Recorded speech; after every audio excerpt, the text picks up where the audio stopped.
And hello everyone, I'm back live again doing some development on the Nexus Mods app and a little bit of on our database as well today. Going to do some exporting, importing, that sort of thing.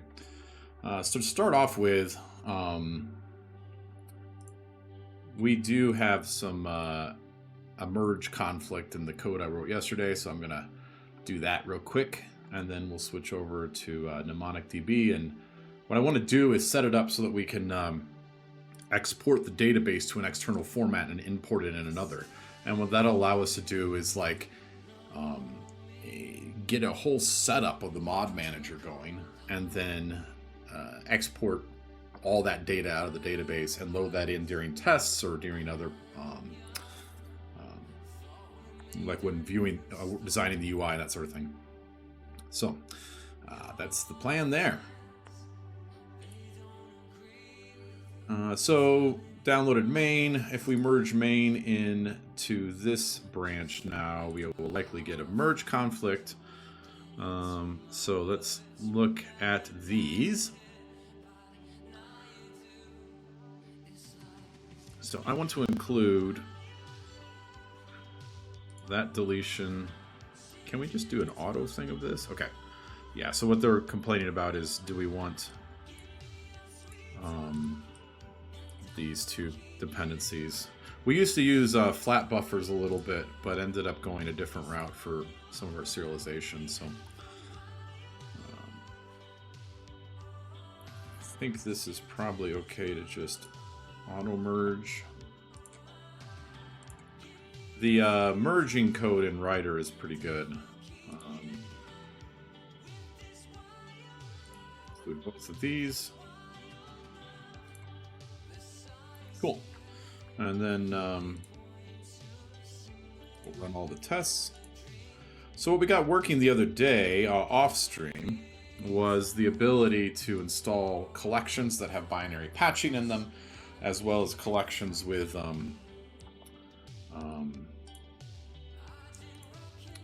foam mod presets. Those two ended up being fairly involved, mostly because of the format of collections was a little surprising from a design standpoint, but nonetheless, that's working. So clean this solution and rebuild it. Sometimes when we are working with solutions and do big merges and stuff, things kind of break, and doing a clean and then a build can help that.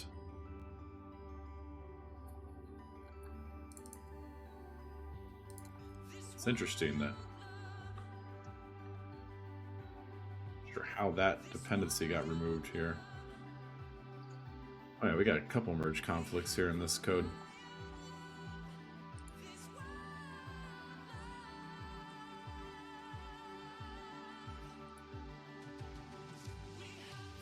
Might have actually based this on some really old code or something, because this is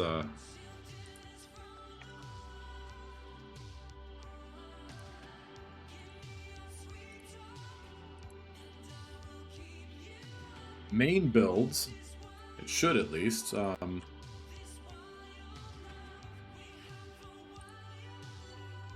Yeah, main builds and my branch build, and I didn't change this, so this is always that fun part of figuring out what went wrong here. So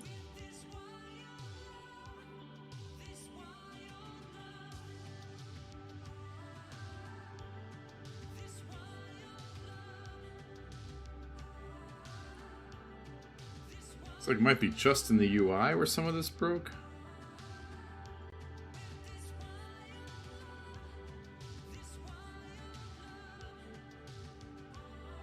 Build completed. What was up with that? Must have been a bad cache or something. Happens sometimes with, well, most IDEs, but this one as well. So we'll run the test suite here real quick.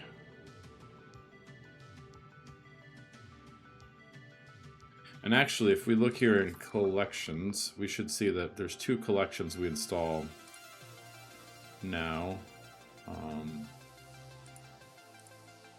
Yep. Well, actually 3 here.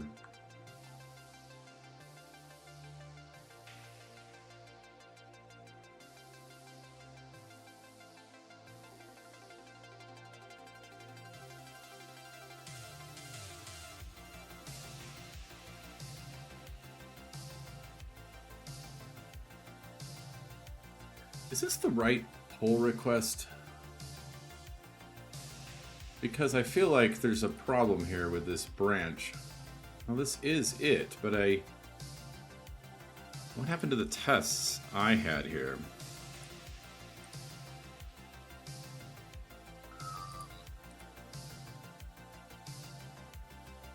No, that's right. Downloading the collection. Okay. What test did I add? Because I'm not seeing it here. It is in collection install tests. And it's called can install collections. Can install collections.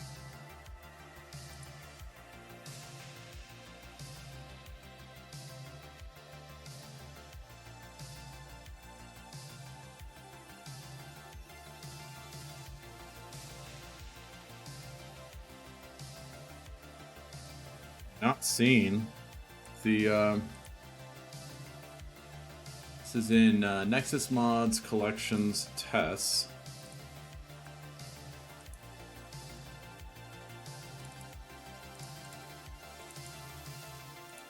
Yeah, this one's not showing up in my test explorer for some reason. There it is, though. Must have needed a rebuild. Always fun. So where I was going with that is we have 2 versions of this collection we can install now. This is Helgari's Helper, the collection I've been using to test on, and we can download both the collection itself, 2 revisions of it. One of them has just a few files, and the other one has faux mods and binary patching and that sort of thing. This still does seem to have an issue once in a while. Like, this will probably install a lot faster this time. Yeah, I don't know what's up with that. Seems to be like a small race condition in this code occasionally. See, it works there. I think I've only ever seen it here in the IDE. So I'm not sure what's up with that.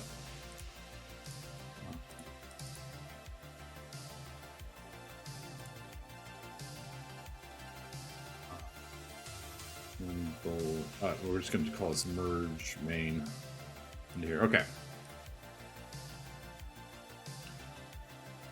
So that pull request then is updated, because we did a whole bunch of new updates to the app today. Merged a bunch of PRs. It's the end of the sprint. Stuff kind of piles up sometimes, but yeah.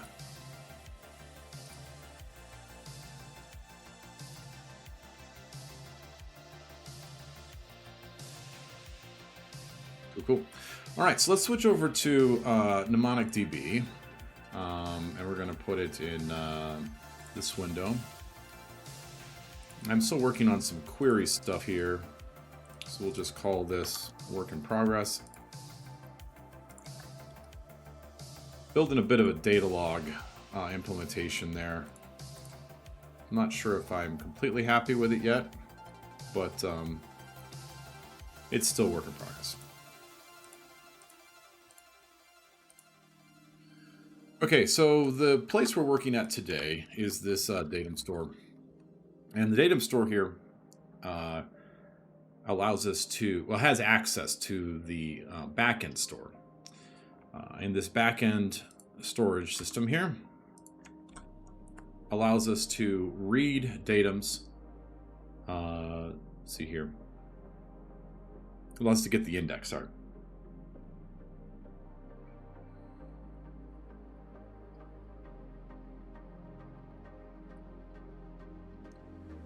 Let's see here.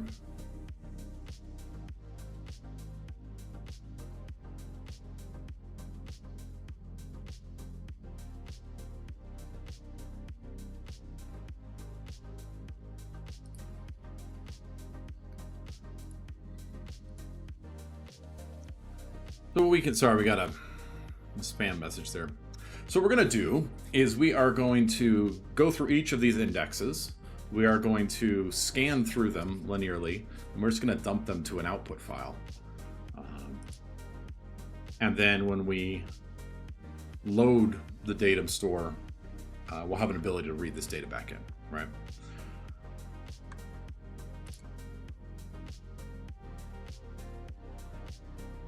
So I'm wondering if we want to actually put it in here in this file with the rest of it.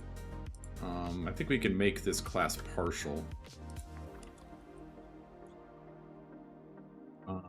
Data partial datum store, and then import.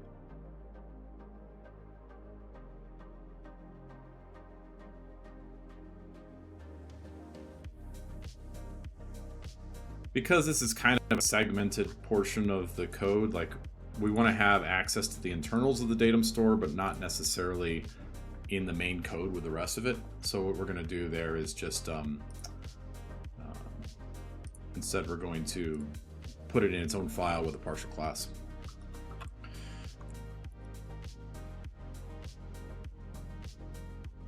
So it'll be an async task as export. Let's say export async.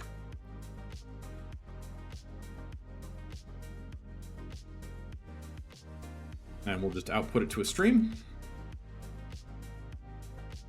And this actually should be fairly simple, but we'll want to output a couple of headers and stuff on this. So let's think about the format for that. The individual parts of the database that we export and import will need to be chunked.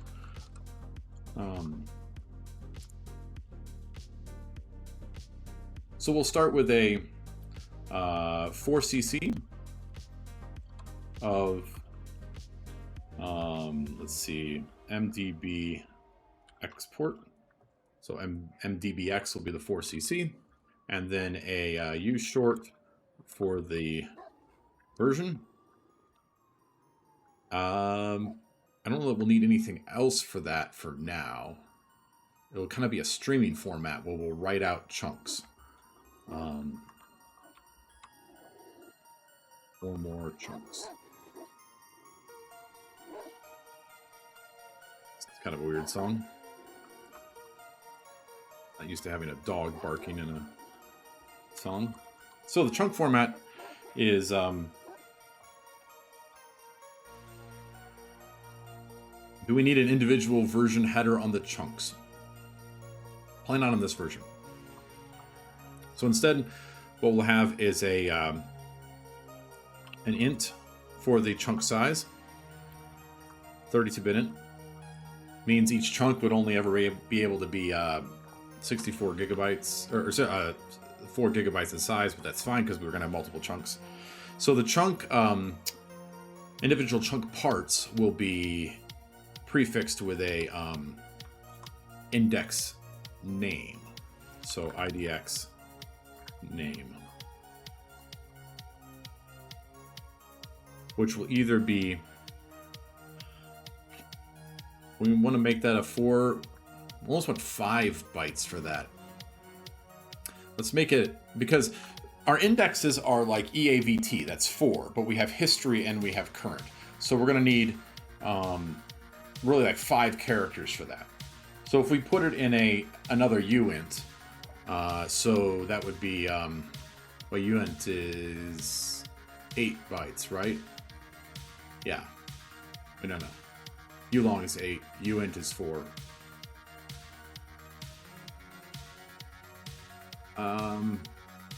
Actually, we can also use the actual value of the index types have numbers on them, so we can just use that. So it'll be a 1 byte index type.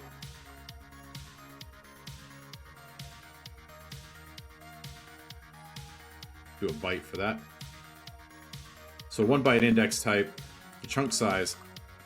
And then this is just going to be a blob of datums.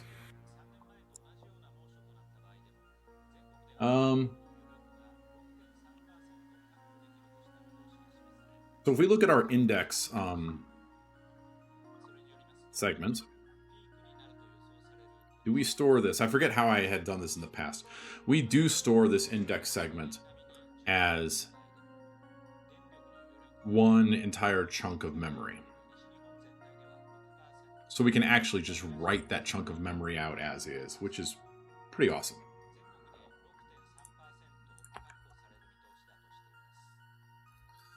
I don't know if we have access to that in here.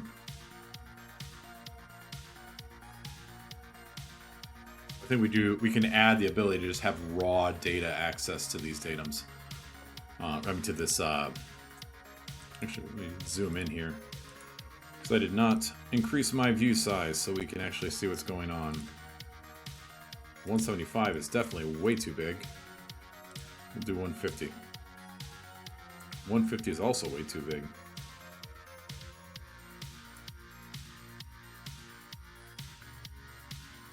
25, that'll work.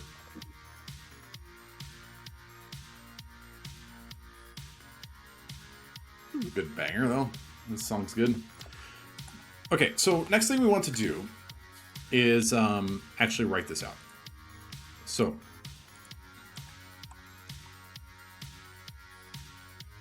we're going to create a new binary writer.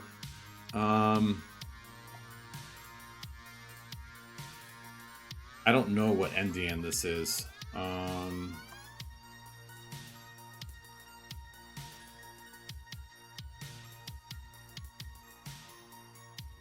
I'd prefer to use big endian for this, although the rest of the system is in little, so we'll just do whatever the default is here. So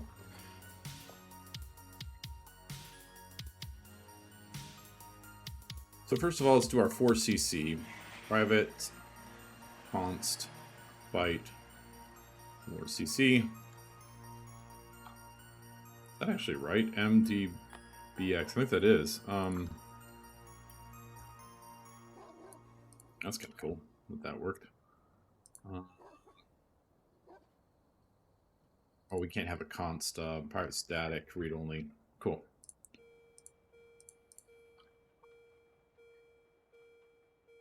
Let's see here.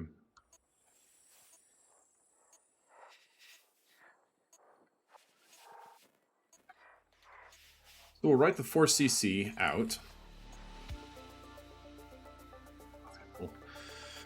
And then the version. This will be version 1. And then we just have one or more chunks. So for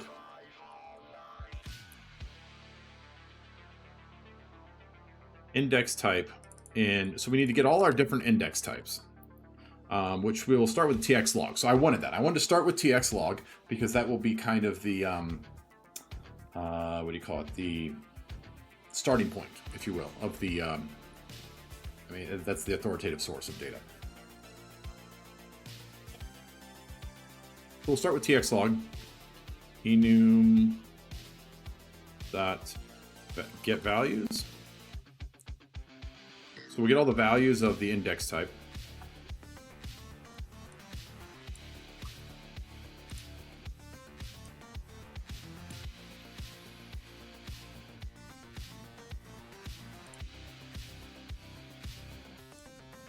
So now we need to we want to go through this chunk of data in a very like segmented way, chops of it at a time, chunks it. So you get the index, chunks equals index dot. Why do we not have the access to the store here? It's the store.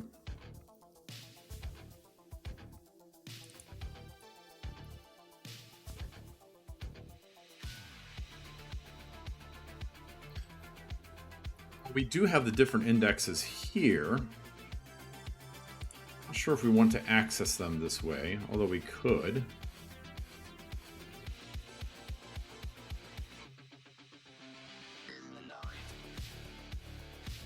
We also have the backend. Oh, it's called backend. That's why, not store. So the backend we can get the index by name this way. So we should just do that. So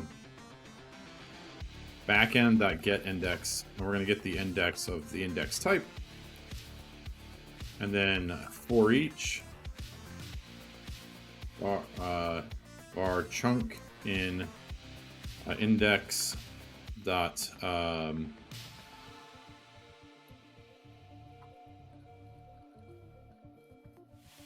actually don't remember how we do queries on this. Oh, this is just putting. Oh, interesting. We got to create a snapshot. That's right. So we do backend var snapshot.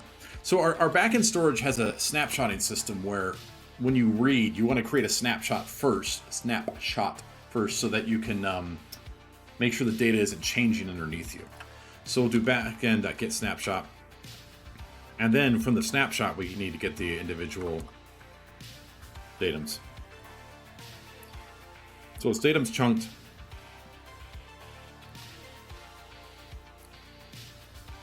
And we need to make a slice descriptor for this. Now, what's interesting about this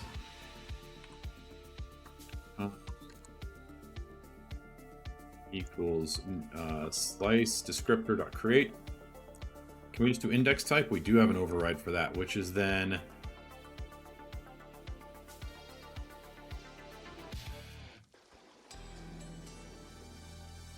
so this slice descriptor will create a descriptor for the entire index. Cool. So now we have a slice descriptor for that index, and we can just do slice, and now we'll get the datums from this, and we have to specify a size. So the size here is the number of datums we want in each chunk. Let's make this a const, private const int chunk size. 1 million datums? That seems a little large. Let's do 10,000. We'll make it an even size, so 16. So, chunk size.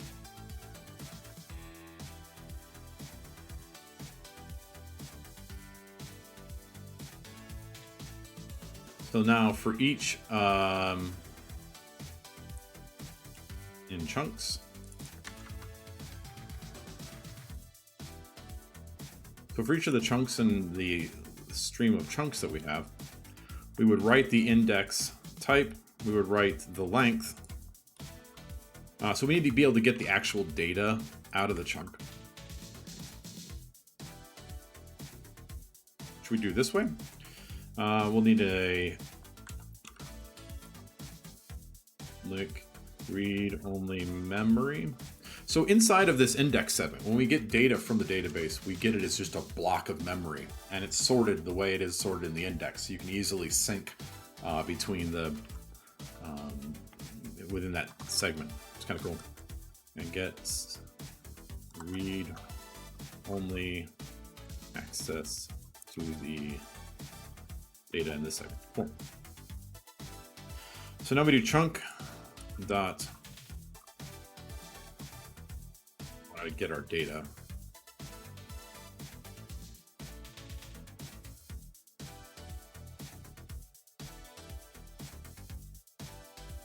And then we just write the actual data as a span.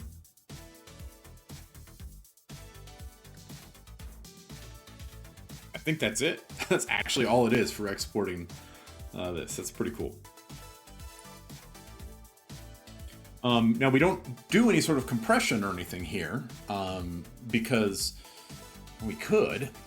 It would be a question. We would have to then include compression formats in this and all that, and it might just be easier to have people wrap this in a gzip stream or LZ4 stream or something to, you know, compress the entire thing.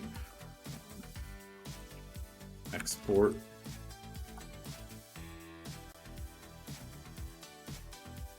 So let's write a test up for this. So let's go down here to our MnemonicDB tests, and then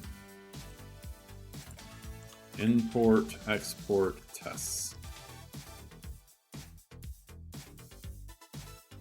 It's import, not import.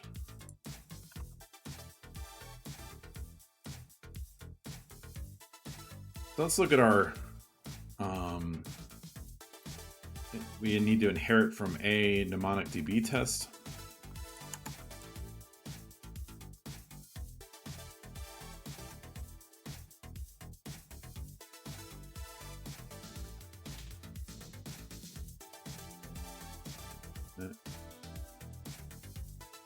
Oh yeah, I'm passing the service provider, that's the problem.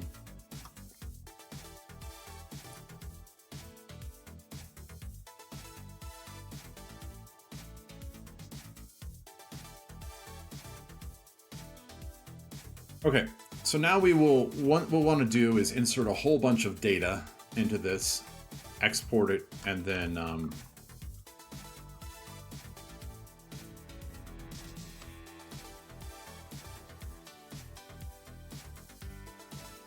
export and import data. So our we have a connection, I think, on here that we can use. This should have all of our, yeah, we do have a connection. We do have, this is all set up correctly. So our test framework gives us a system already for this. So let's insert our data first.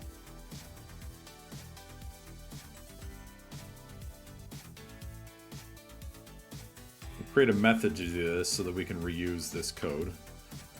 Using var tx, we're going to begin the transaction, and we're going to create just a loadout,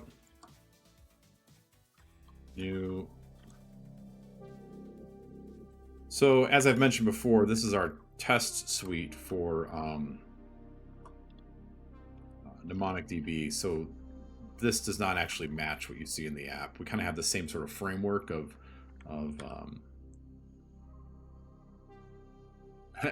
it's a ship test, that's why it's import. Nice. That's right. Import. So let's see. Where was I going with this? Oh yeah, we have the name that we need. We need a name. So I just want to make sure that we can actually for each var mod IDX in range, we're going to insert 10 mods.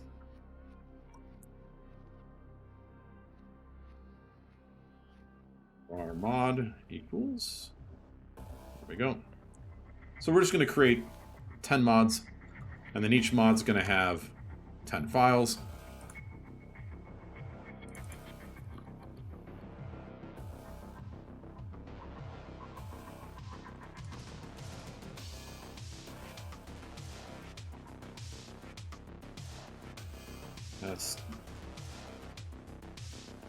What is this? I'm not sure why this is colliding with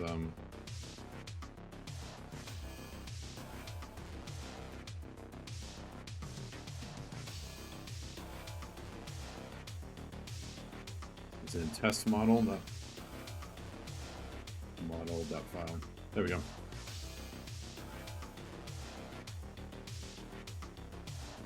Okay. So we can insert data, and let's just go and make sure this runs as I think it should. Import, export, tests.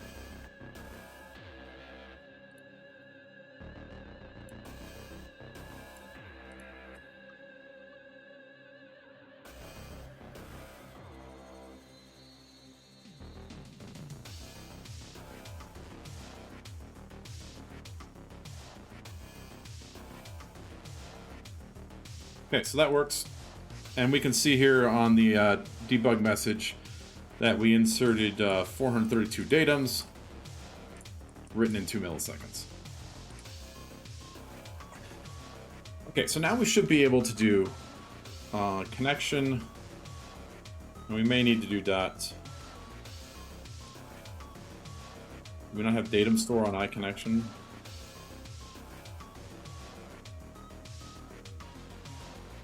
Actually, no, we don't.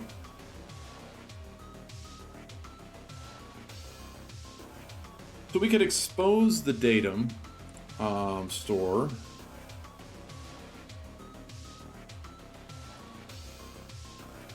Yeah, it's in the abstractions namespace. We should probably do that just so that we have it.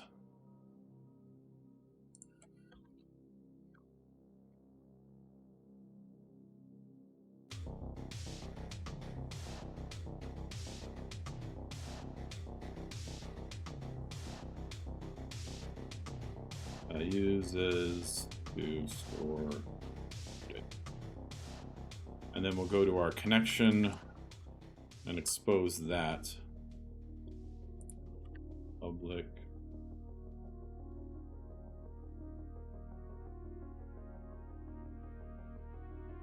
And because we use a stream here, we're going to be able to just export it to a memory stream. Datum store.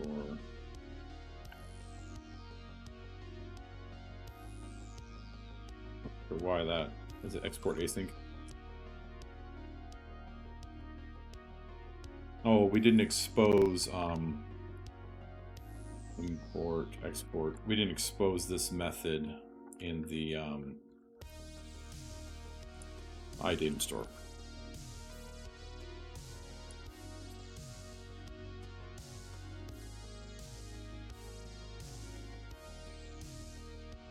Exports the database to the given stream.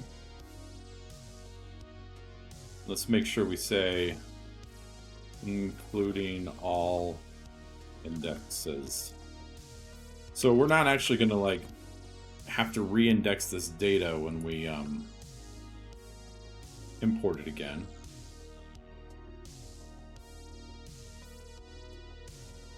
Because it'll be pre-indexed. So what we should see is exported a certain amount of bytes. So there we go. Exported 64 kilobytes of data. Can we verify that? Not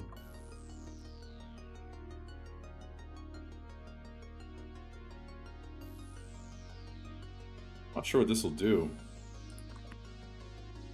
We should see something that looks somewhat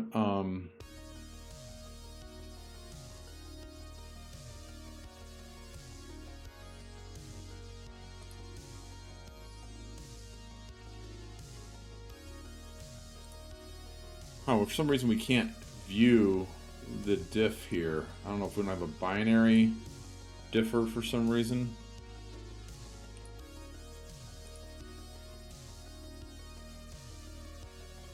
That's weird. And we'll do it a different way, though. So what's interesting now is that the way this code is, the way MnemonicDB works is that we recently split the back end and the front end up in a way where the datum store is completely oblivious as to what C# classes you have and that sort of thing.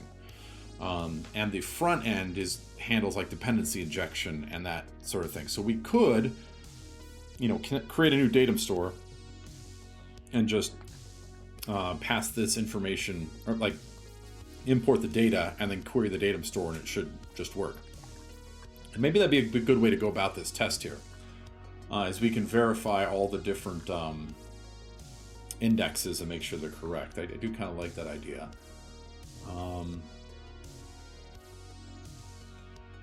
Because they all should be binarily the same. Yeah, I guess that would be a good test, is that we can import this data into a second database in memory, and then walk the indexes, and everything should match. I like that one better. Let's do that. Okay, so first thing we're going to do is store. We're going to create a new datum store with a new backend. And this is going to be the in-memory backend. The in-memory backend is actually, we can take a look at that here.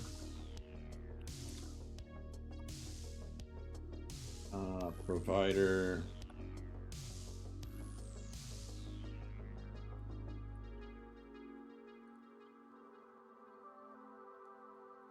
What is this complaining about? So it needs settings.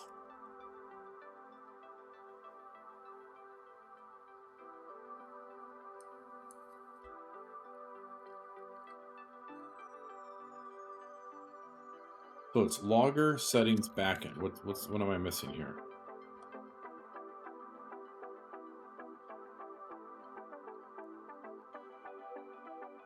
Big. There we go.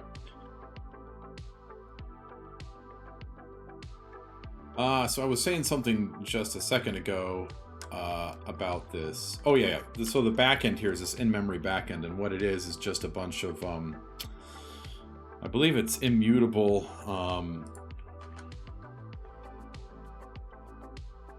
immutable sorted sets. Yeah, immutable sorted sets, and we put a different comparator on each one.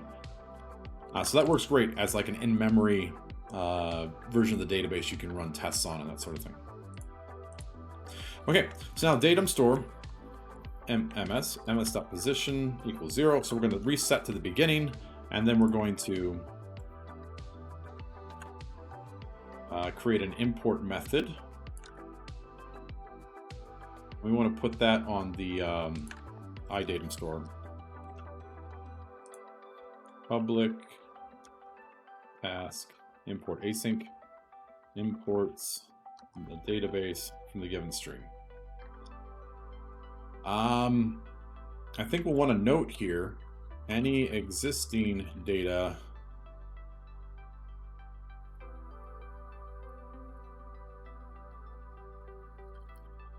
be merged, I guess. That's kind of nasty. Happens when the datum store starts up. Is that going to be a problem that it tries to insert any sort of information? Because we have this bootstrap method here that inserts the necessary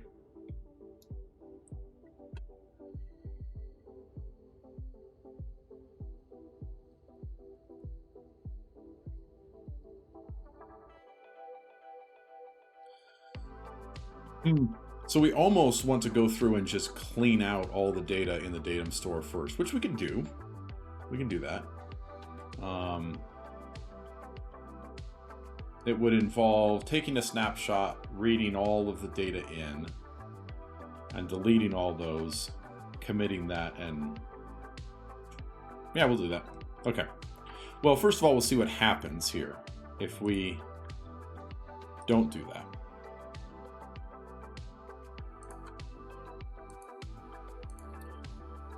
Let's do import export, and we'll add this new method.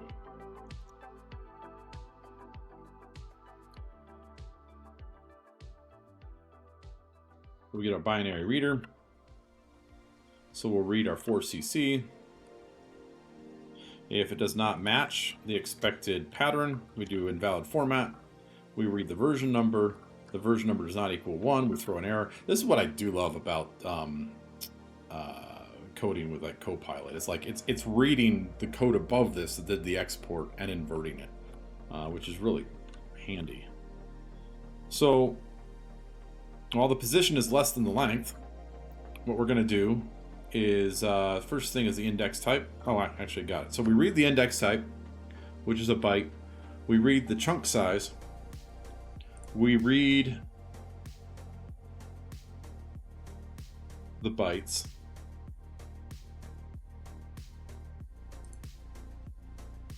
I don't know that I want to read this in as an entire... I mean, I guess we could do it that way. Read bytes of that size. That works, I suppose. So var segment, we need to make an index segment off that data. An index segment wants a different format here.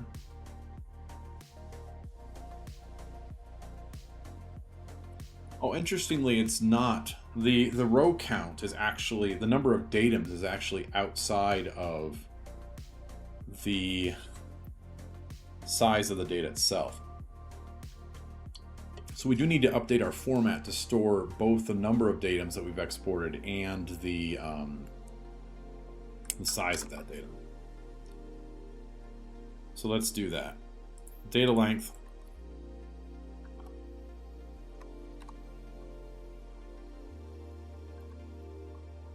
with that. Okay, binary keeps deleting my code instead of actually writer right. Uint data dot, no, not data, it's the chunk dot length, or is it count? There we go, count. So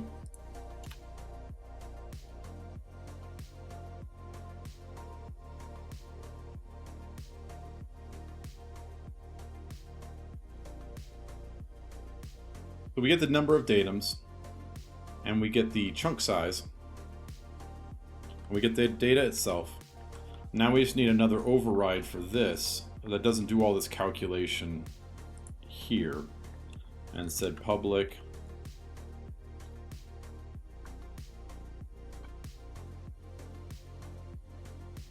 so we'll need an attribute cache, we need the data,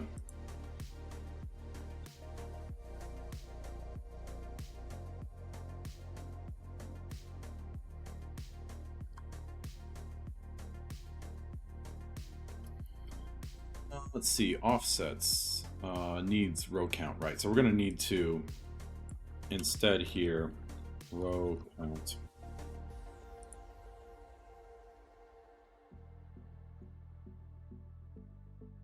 We'll set up the row count in that case.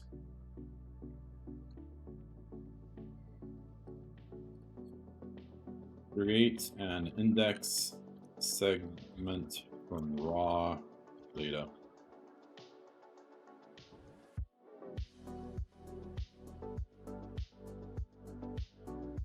We'll do data as memory, row count,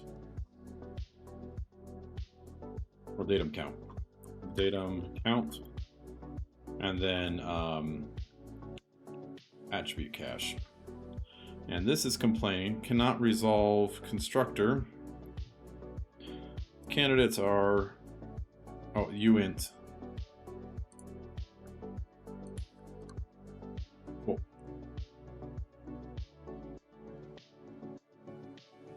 So now what we need to do is actually like put all this data into the backend. We're like creating one big bulk batch, if you will. But I think we'll do each one of these batches individually. So var batch equals backend create batch for each. Oh, can we just do batch dot? Then we had to do put, right? Oh, we have to do the index store. So var index. So we'll get the index. Put. We can't put a full index into the batch, unfortunately. We have to do it individual datums, which is fine. So we'll do for each var datum in segment.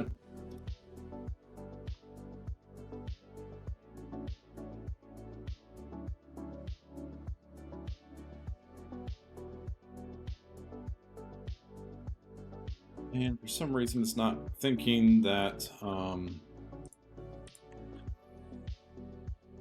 it's add, not put. Okay. Add.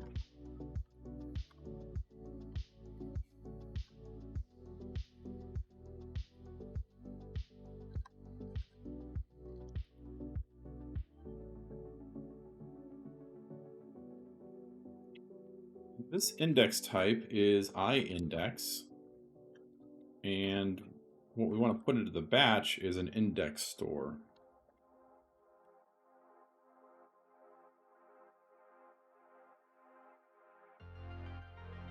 I think that's another thing for getting the index store, isn't there? iIndex has this. Oh, we can just go off the index itself, right? We get the index. And that's how this normally works. I haven't worked on this code for a while, so I did it the wrong way.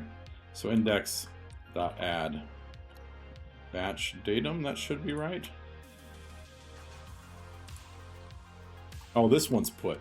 Okay, so I got some naming problems here. That's obvious. One's put and the other one's add. Okay, so we'll do all that. and then batch.commit.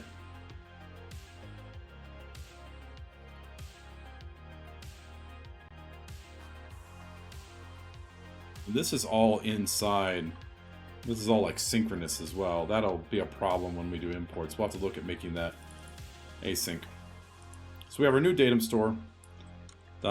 Import async.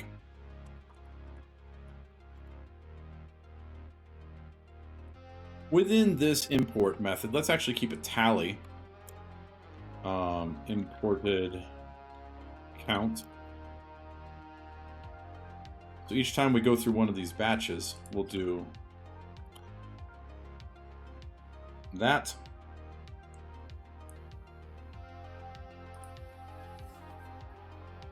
And then when we're done, we'll do log information that we did the import. So let's see what this looks like. What we should see now is that we import a bunch of datums, and then at the end we should see the same, a log message with the same amount of datums exported. And we do not do that. That's interesting. We exported 60,000 bytes.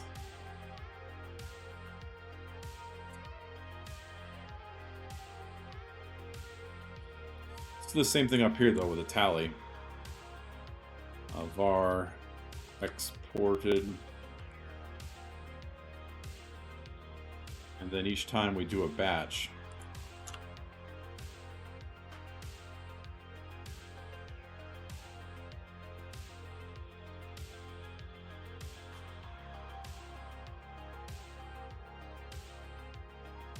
So, exported 2004 datums and then imported 2004 datums.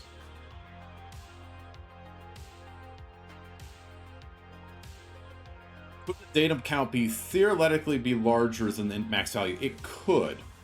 But the datum count here is the chunk, the number of datums in that chunk, specific chunk.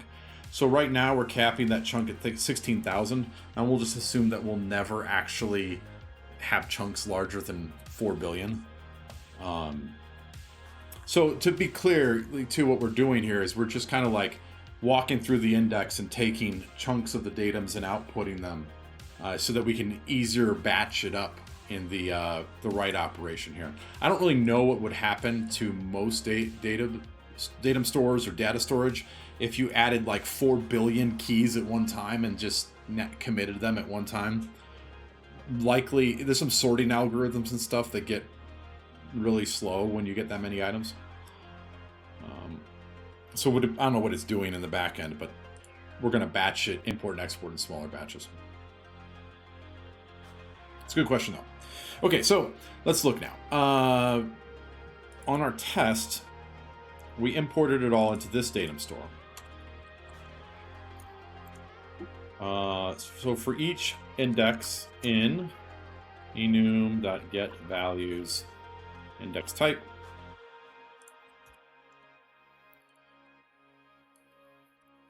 so for each one of those, we want to walk the index. We want to make sure that this is the same.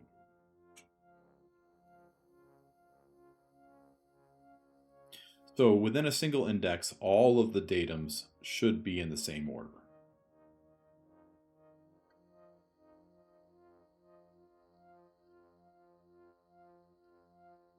So we should be able to get a chunk from both of them. I don't even know that we necessarily need a chunk. Well, we might. Well, not in this test we don't, because it's all pretty small. So we can just load the entire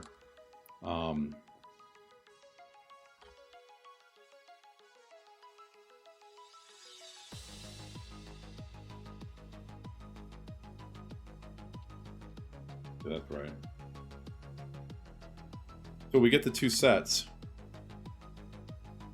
And set A.count should be set B count. So the two sets should have the same number of datums in it.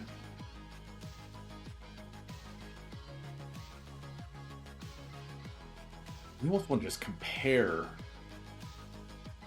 I don't know what the best way to visually compare this would be. And we have this verify command that we can use to do diffing between two different bits of text, but I don't know if that's what we want here.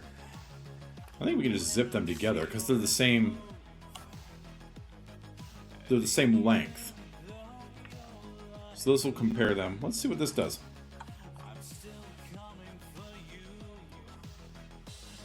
Okay, so set A should be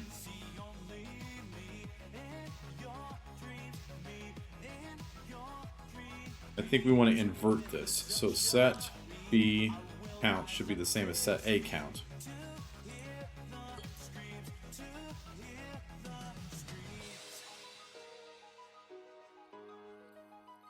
Okay, so set B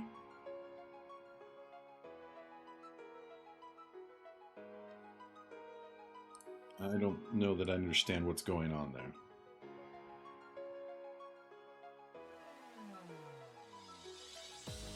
So this is the first segment we have. It's kind of nice. We can visualize this in Writer.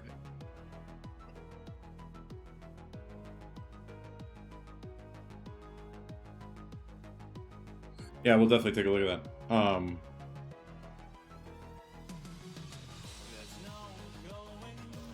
So this is the TX log, I believe, is what we're at here. So yeah, TX log. Set A. And set B. Yeah, we have way less datums in set B than in A. And that is because the datum store has already initialized and it has a view of the database and all that. And what we need to do is after we import that data, we kind of need to rebootstrap the whole database so that it's aware of these changes.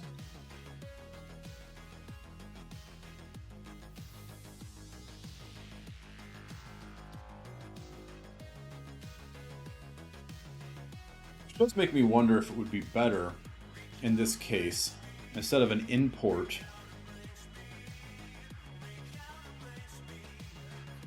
we may want to do that as part of a constructor.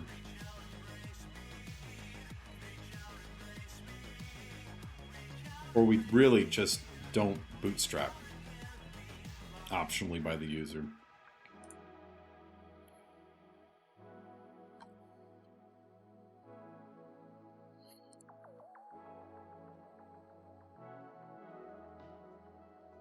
Yeah, I think that's what we want here. So we'll have bool bootstrap. By default, we'll bootstrap.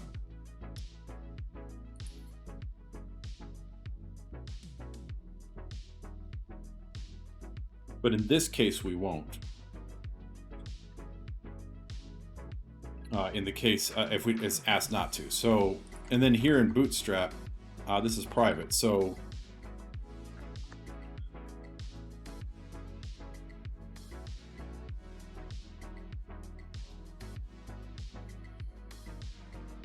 in our import routine at the end of this, we'll call Bootstrap.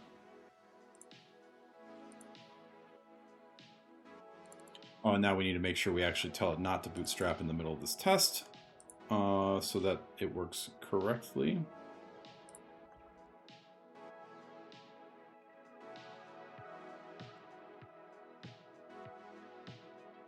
Not sure why that's giving me an error like that. Oh, because I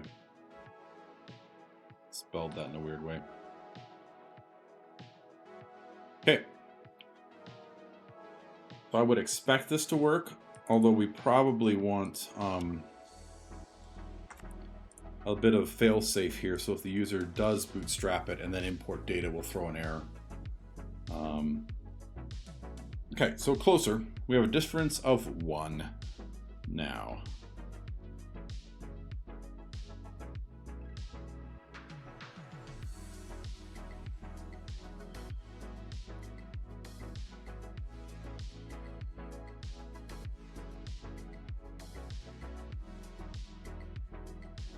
kind of interesting.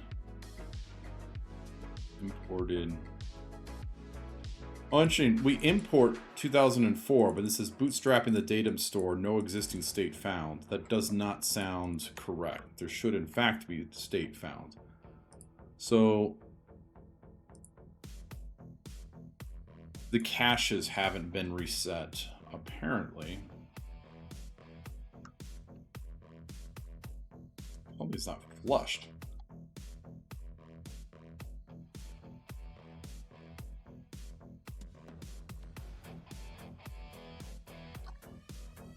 So what we do is when we bootstrap the first time, we look at, we start reading the indexes to find out like what the current state is of the database. And in this case, we're seeing that it's in fact,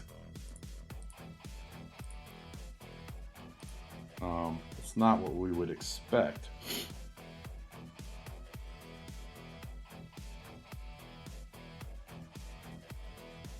So this commits all the batches.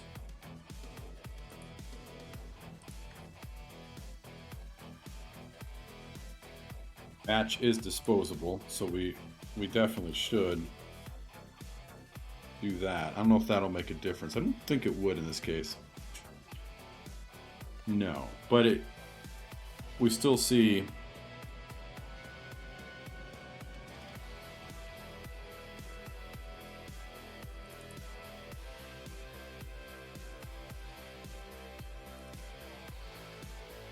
we still are trying to insert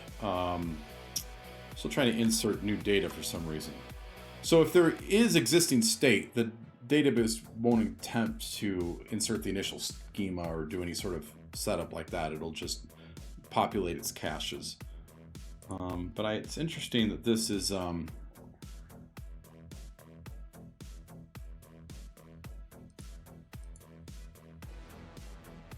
happens if we do snapshot index type dot tx log.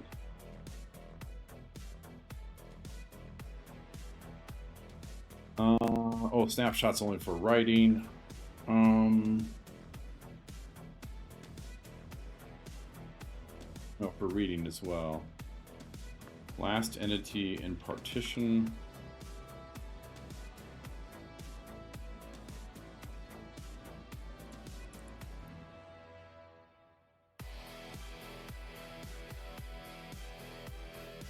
What I'm trying to do is look at the actual data, see if we, yeah, there just isn't anything in the TX log yet. That's interesting. It's like our import routine here is,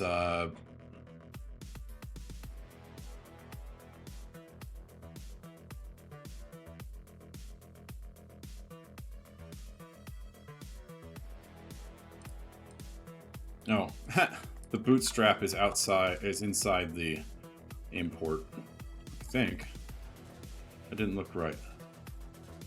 Oh no, this is reading everything. That's right. Just out of curiosity, are we actually getting a TX log here?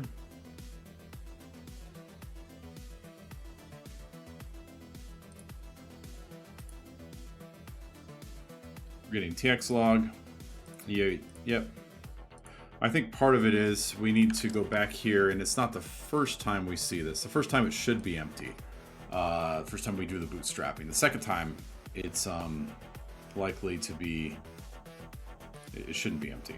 So now if we rerun this, okay. So we do have the transaction log, and the last TX is the minimum value. Ah, so do we need to reset this next ID cache? I think we probably need to.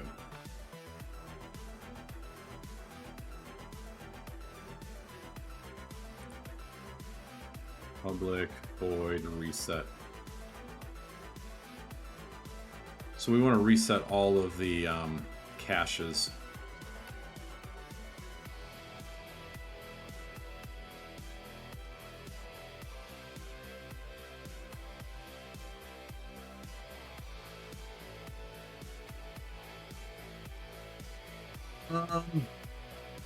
This is on an inline array, right?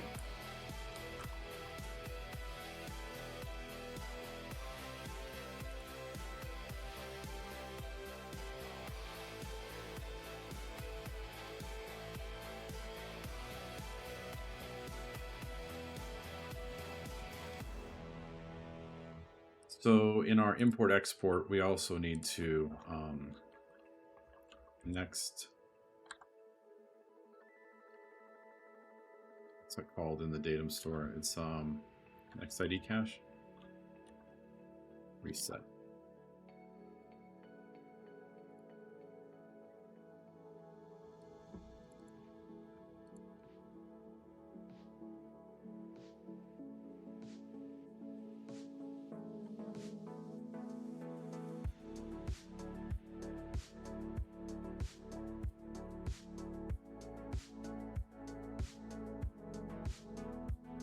Okay.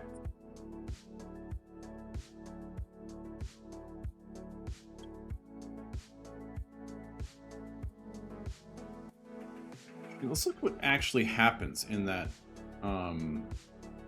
index cache now. So that's the first one. That's the second one. The partition ID is 1, but I thought we just reset that. Partition ID.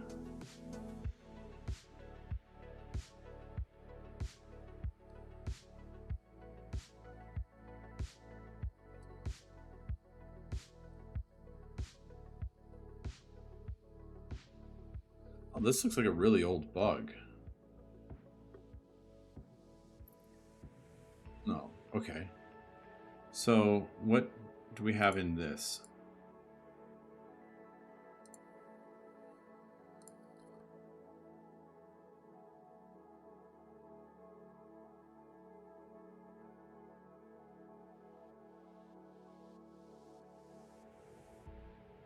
Oh, okay, so the last entity ID.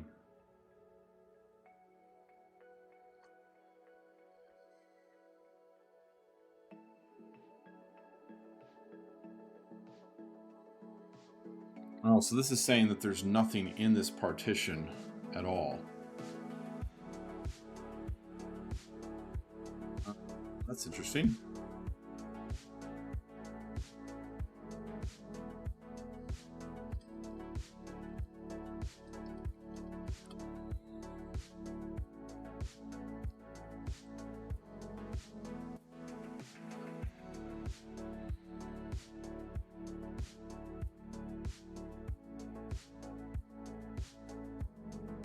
Name. Okay, so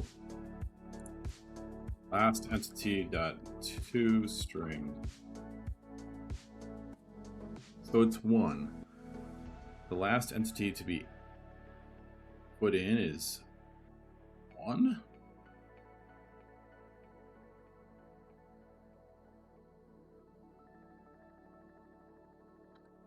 It's a little odd.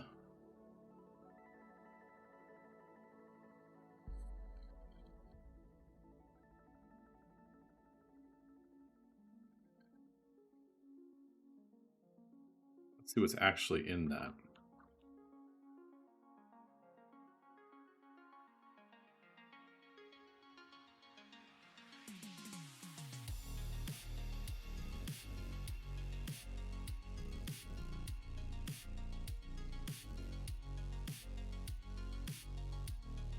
So we're seeing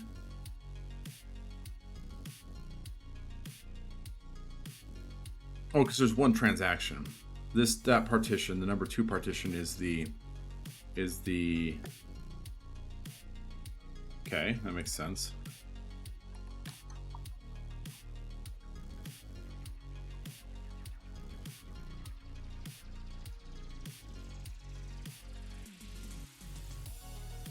And these are sorted by entity first, I think.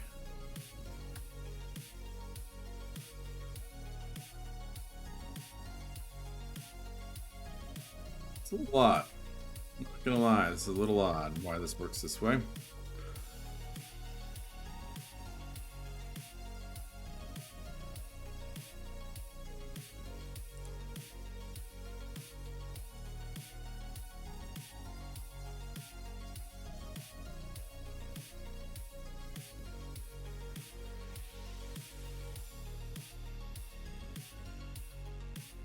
The other thing we would need to reset though, because this calls datums chunked, is we do need to clear our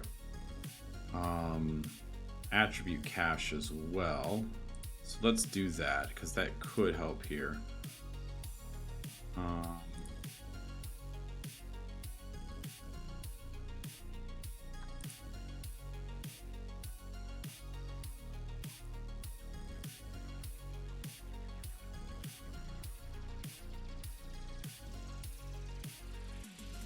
I forget what it's called in the attribute cache. We have a different thing for that. Attribute cache reset.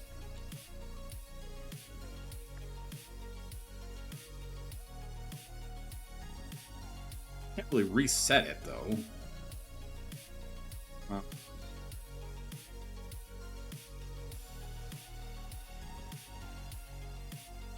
Because we don't have a database yet. That's an interesting problem.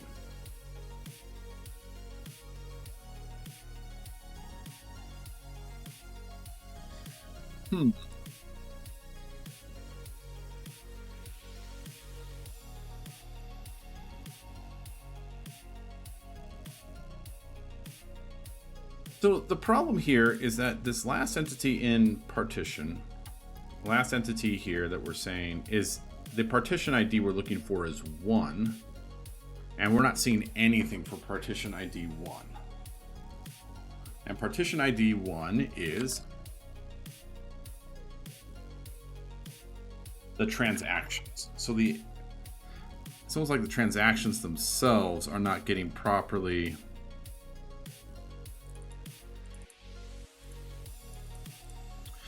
for some reason. This is also sorting backwards. I don't know what happened here, but the sort we're seeing on the screen right now is the inverse of it's supposed to be EAVT, and we're seeing this backwards. We're seeing it's sorted in descending instead of ascending order,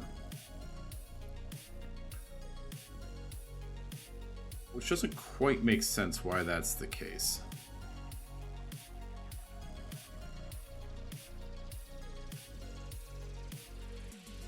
Let's make sure first of all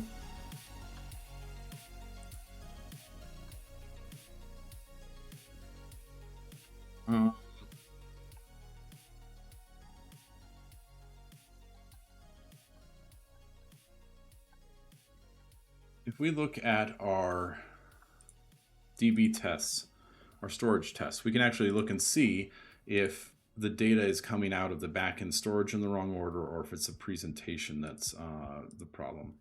So if we say here like verified EAVT, so it looks like the storage is fine. For in memory, it's EAVT. And then for RocksDB, I would also expect it to be the same here. EAVT. So is it that the index segment is putting this backwards? Showing this backwards?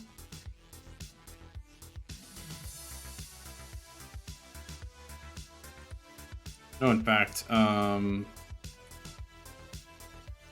that should be fine.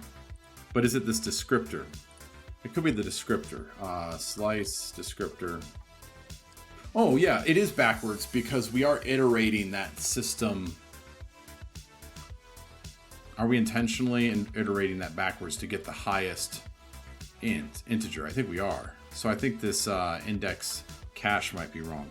Because what we're doing is max value to min value. Right.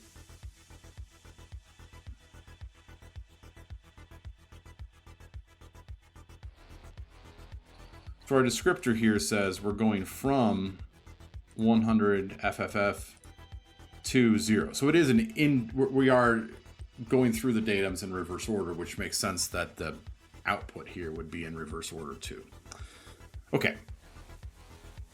I encountered that the other day and I wondered what was going on, so this does make sense. So the question then is, why is this not seeing the datum that we expected, right? Because if we do slice descriptor.create and we do index type .eavt current, what we should see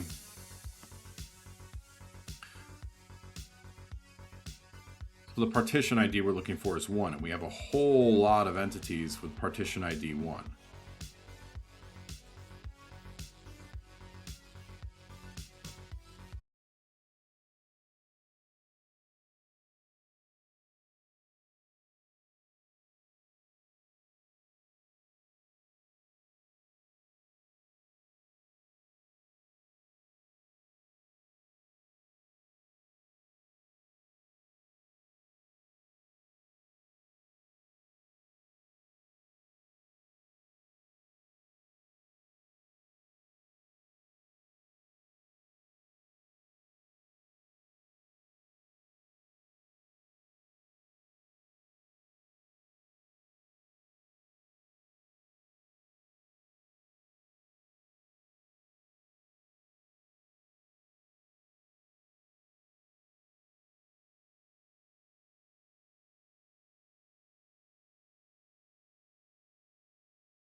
that breaks on that breakpoint.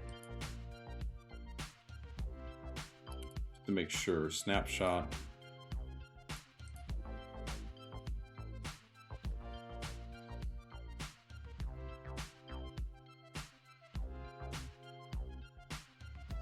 Yeah, it's an immutable sorted set. It's interesting that we only have 10.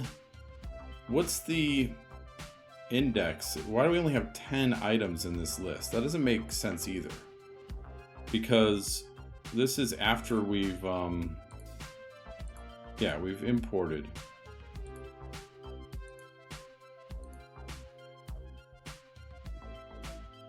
And I feel like there's no place here where we would have only had 10 items.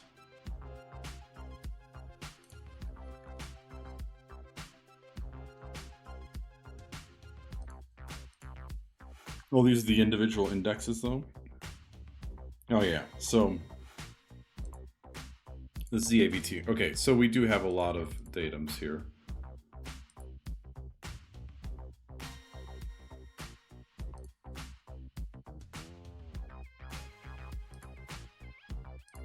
Okay, so we're going to reset this, do this again, and we're going to look at where we are in the stack so that we can get to the point where we can dive into this. So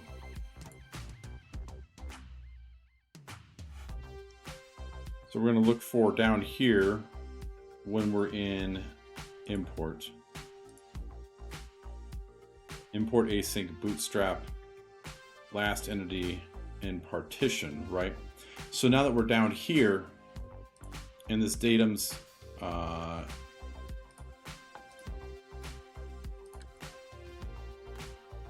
we can go to snapshot.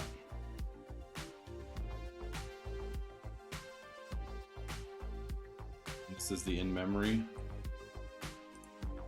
Okay, so now we can see the IDX lower and upper. And what this is saying is we want to take just the 3 in this range. But I think there's something wrong with how we are calculating that inclusive and exclusive values. And let's see if there's a difference here. So that's negative 117 and negative 114. So this is saying we want to go from index 16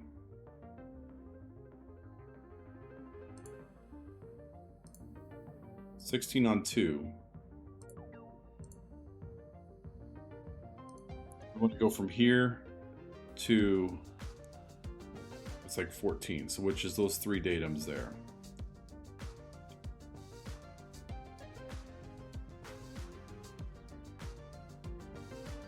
I've had a lot of issues with the sorted set, and one of the problems with this sorted set is with the number you get back is a little wonky whether or not you want inclusive or exclusive and you're going forwards or backwards and that sort of thing. I'm tempted to rework this because I've done that in the past. I've wanted to do that in the past, and I'm kind of tempted to. The pieces involved here are that we need to know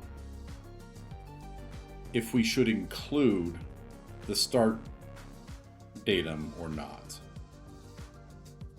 So what I do right now is I have this index of upper and lower and then walk through it. But I don't know that that's really what we want.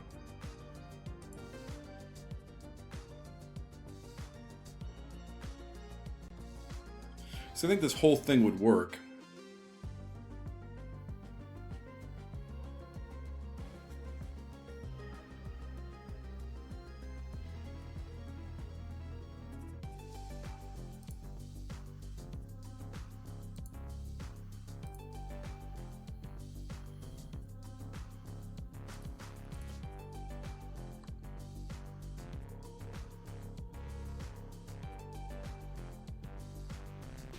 So let's look at the definition of index of. Index of says returns the index of the specified item in the sorted set if item is found. If item is not found, the item is less than one or more of the elements in this set. A negative number which is the bitwise complement of the index of the first element that is larger than the value. This is like such a strange interface. If the item is not found and the item is greater than any of the elements in the set, a negative number which is the bitwise complement of the index of the last element plus 1.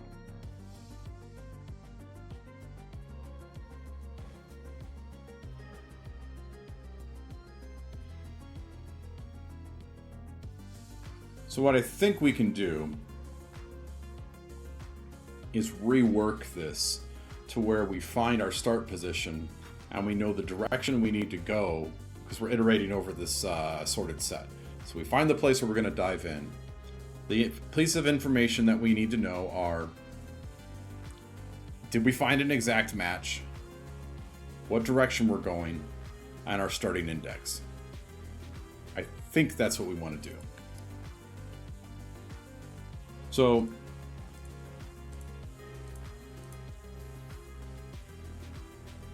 on the slice descriptor, we could say is reverse. And then our bits of information are bool is exact. And then, so we said, is an exact match the direction? Increment. So which direction we're going each time. Then, if is reverse, we're going to do not reverse first. And we actually do want a datum of stop point.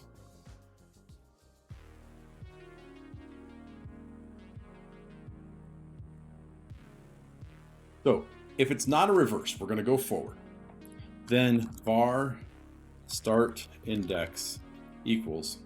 So we're going to get the starting position. And let's get our index out and make that local first.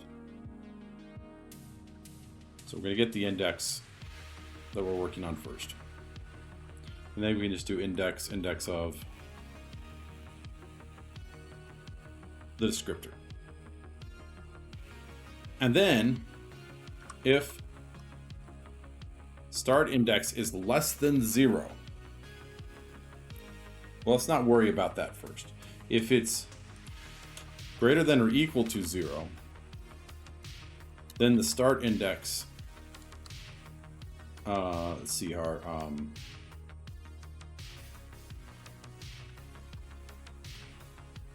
int start index. Oh, we have a start index. Index of start index. So increment will be 1. The start index will be set correctly. And then down here, we're going to do stop point equals 2. So what this will tell us is that we would start at a certain position.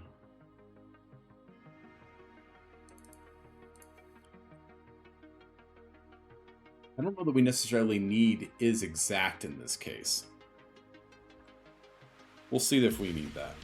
Because on the inverse side of this, else, so if the start index is less than 1, or sorry, index of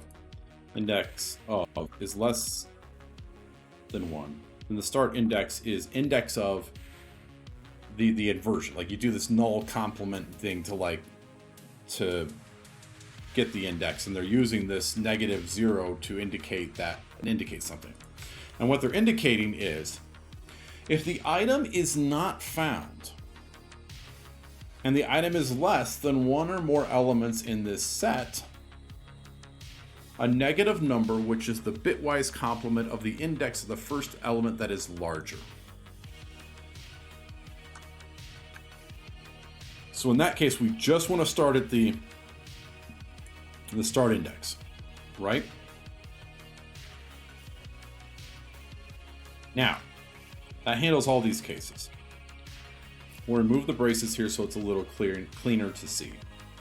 Now, else var index of equals the 2. So now, because it's inverse, we need to find the upper bounds. The stop point equals the from. We're going to keep going until we hit the stop point. So if the index of is 0, then we need to start there. Now, I think this is where the issue comes with inclusion of the bounds of the array, because the start index in this case is, so we're going backwards. So if the item is not found and the item is greater than any of the elements in the set,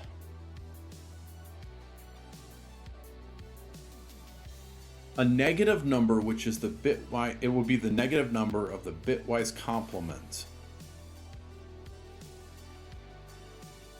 Okay. If the item is not found, then the item is less than one or more elements in the set. So let's imagine we have 1, 2, 5.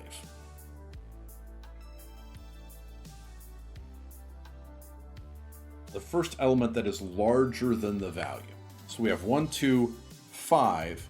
And our number is 4, it's going to give us the index of 5, which means if we're going backwards, we in fact want to do the complement minus 1.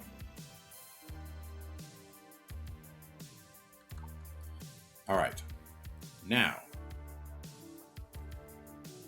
we can delete all of this code, and what we should be able to do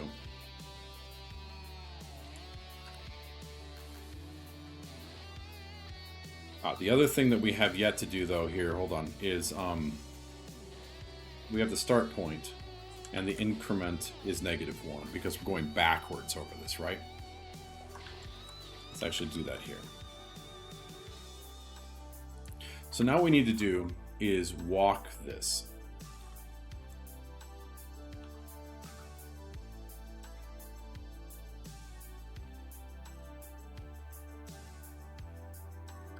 Let's just do while true for now. Var current equals index start element.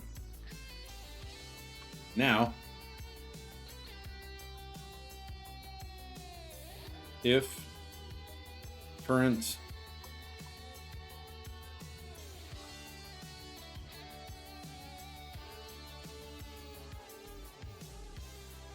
var, we're going to get the comparison, and we're going to compare that to the stop point.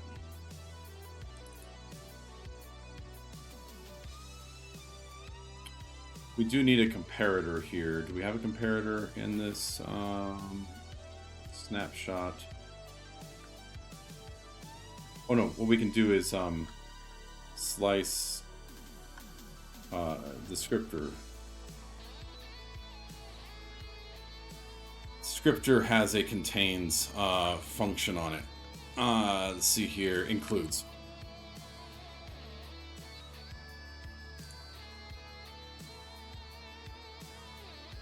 We need to first make a datum out of this too. Var datum.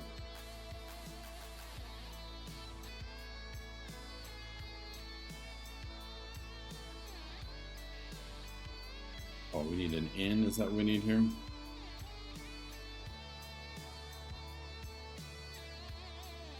What's up with our, oh, it includes, that contains.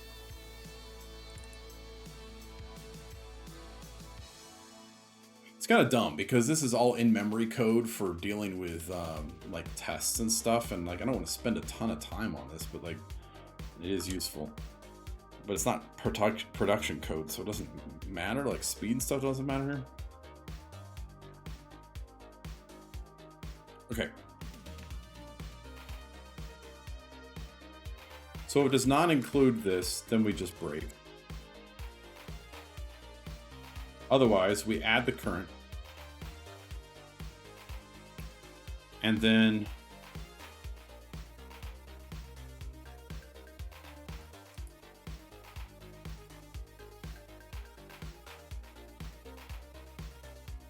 so if the start index is outside the range, we're also going to break. Otherwise, we're going to do add the current the datum to the segment we're building out, and then we're going to add the start index, the increment to the start index. I'm going to rename start index because that's not really what this is. Oh, and it should be stop point.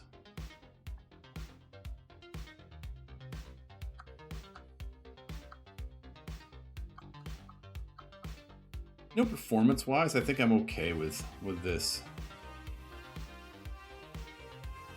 We don't really need... We got to do the stop point, I guess. Now.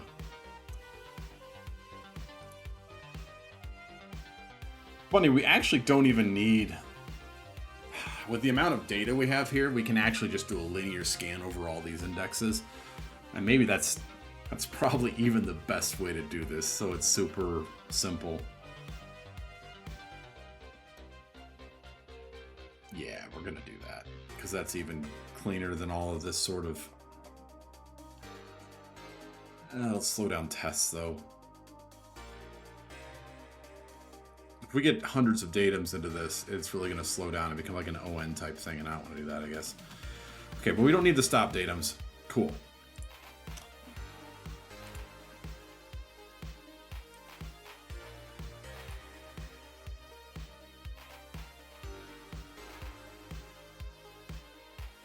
And then since we are building out these segments, what we have to do is every so often, if the current segment we're building out is over a given size, then we need to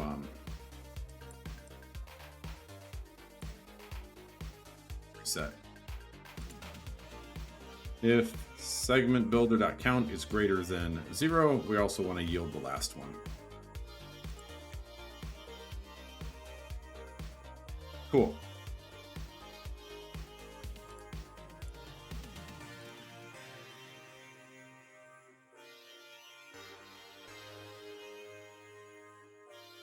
Let's see what this does, because I'm interested in seeing if this actually makes a change to this code. It should. What we should see is the second time we come through here, this, so 1, 2, 1. Now this should have data, and if we do this, it still includes that one. That's odd. Oh, that part works though, huh?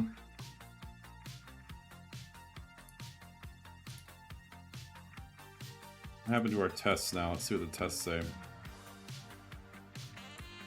So we're still missing one.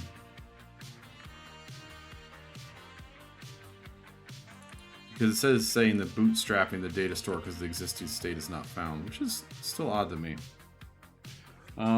Let's go though and redo the other snapshot code because we can actually then run tests and make sure that this is working the way I think it should.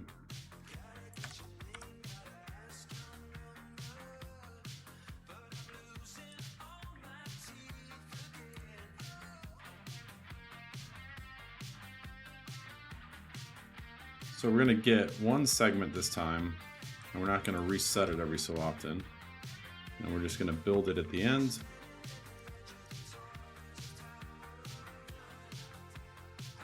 So what we can do is run our test suite now, and we should see that we should still get the same results as before. Oh, null connection.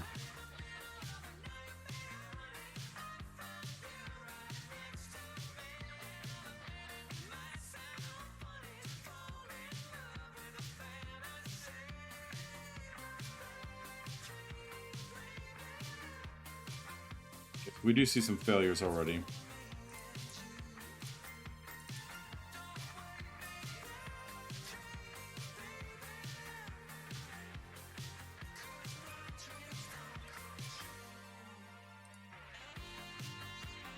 Oh, interesting. We have a missing case here. AVET. Somehow I missed that in my... I don't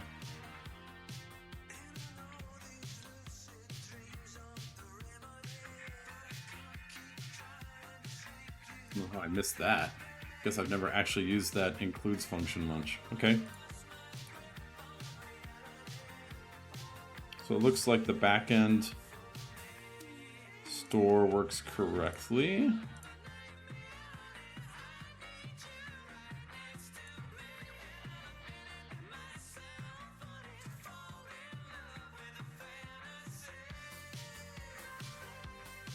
Cool. So it looks like this still returns the same data that we expected before. If all our other tests pass, then we know it's something else that we need to look at.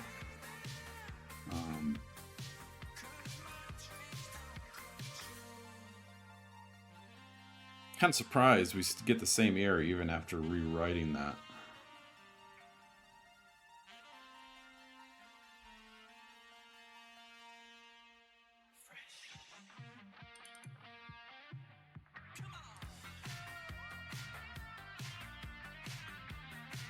Okay, let's go to the datum store again and see what is wrong with this bootstrapping the second time around.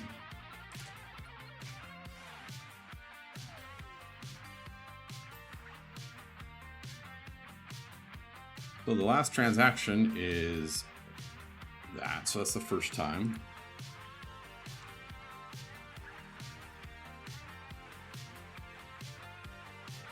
Okay.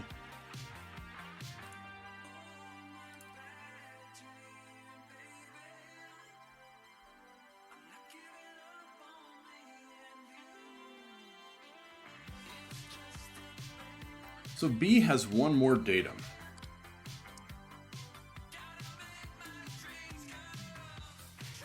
We didn't clear out what was in B originally. I don't know if that matters. So let's see, is it at the beginning or the end? So one, any entity ID 1.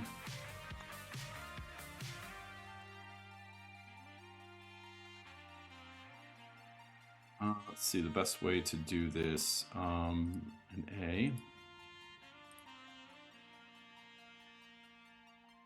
Can we view all the results of this? So we can explore this. Can we compare two sets of data? That would be kind of cool. Let's see if we can do that. Set B, explore.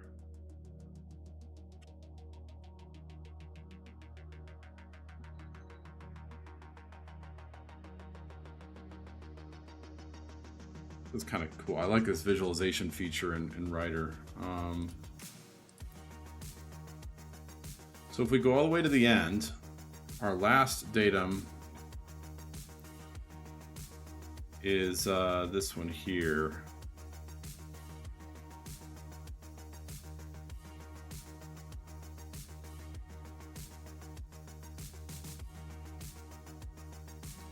Six.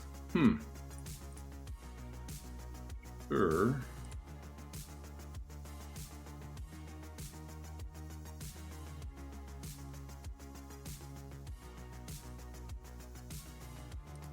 We might be able to do this. Let's do set b.to hash set, and then difference set b.to hash. B has the bigger one.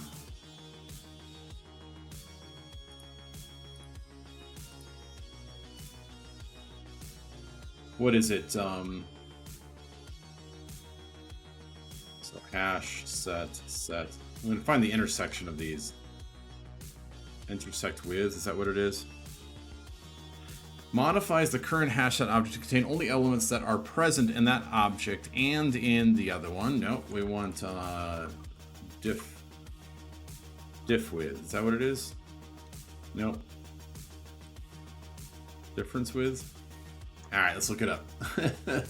C# hash set diff.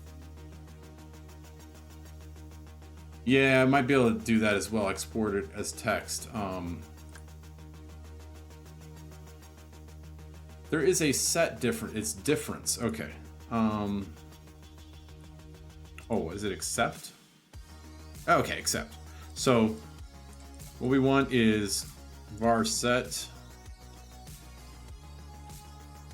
diff equals set b accept a. All right. Now we'll run this again, and this should be only the datums that are in B and not in A. I'm gonna guess it's a transaction diff. Does this not work the way we want? It returned all of them, and I'm not sure why. So set A.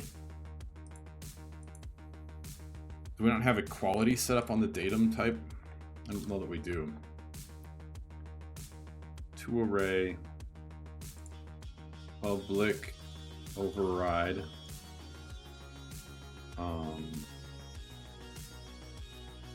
cool. Yeah, we don't have any sort of it's equatable to a datum. We want this anyway because it's gonna be pretty fast. On the value blob sequence.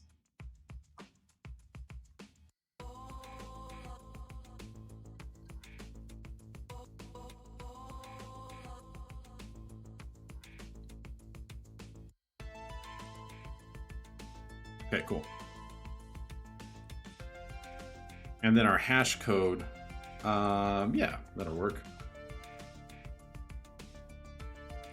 Should probably just do the hash code off the prefix. Dot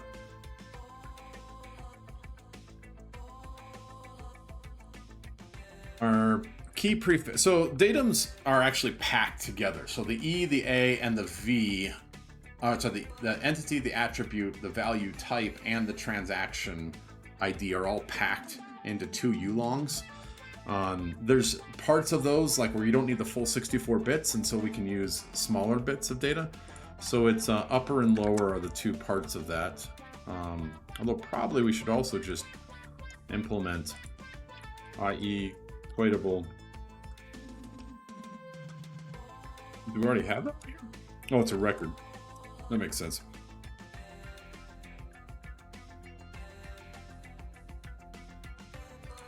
Prefix dot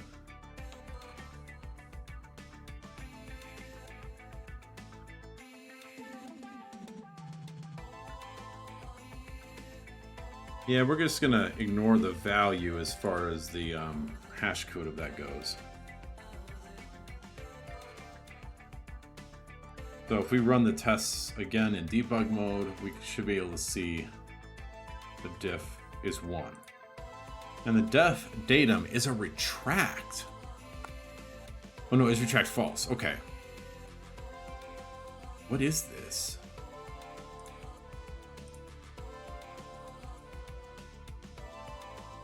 It's a 64-bit ulong of attribute ID 8.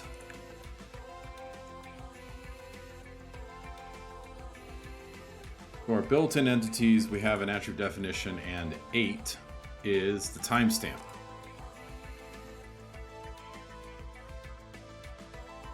Why do we have just like a spare transaction timestamp?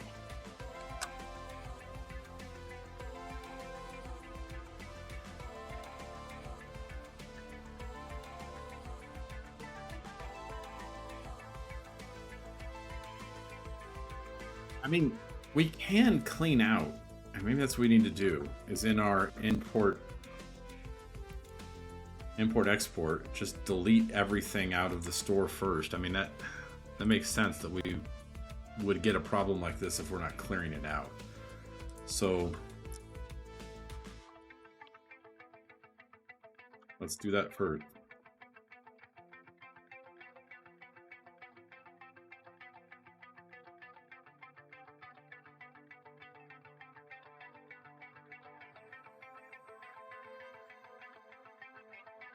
So for every index in each index, we're going to create a batch and then just delete that. We can create one batch for the entire thing because we're likely not to have much data at all.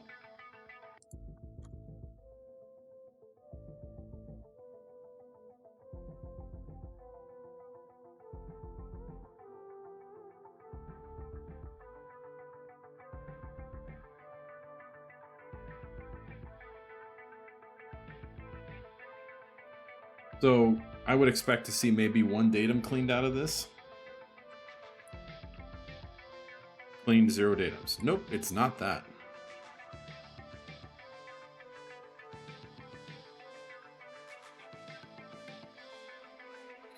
Something is like writing.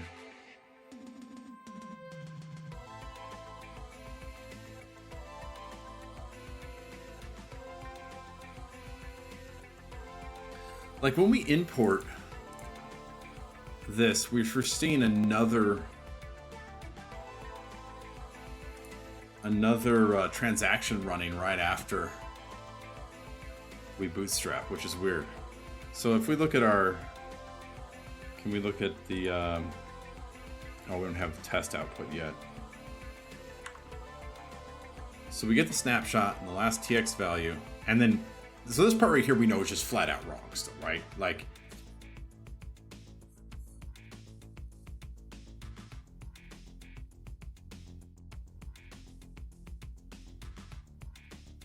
this is kind of baffling to me how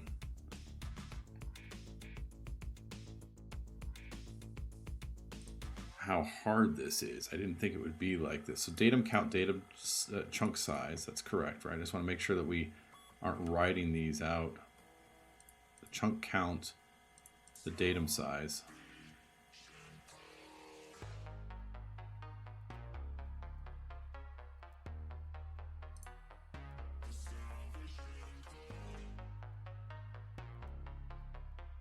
Get the index.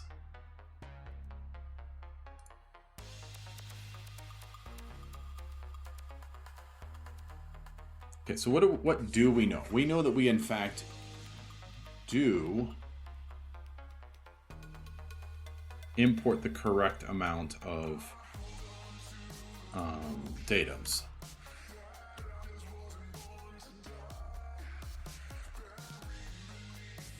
Into,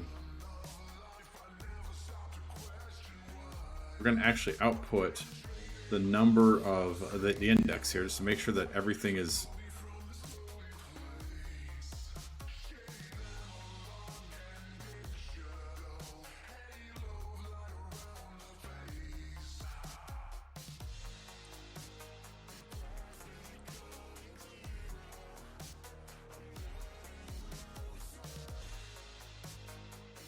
So what we should see now is the same indexes being written out and read in the same order.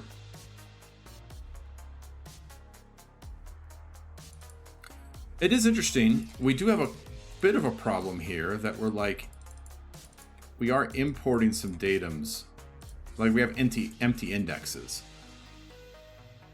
So one of the things I think we should do is when we get a index like this, we don't want to write out an empty chunk. So we want to be like,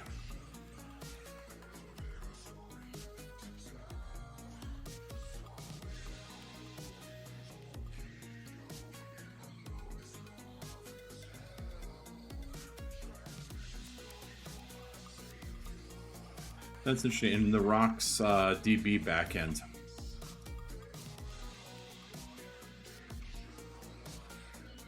when we do our chunked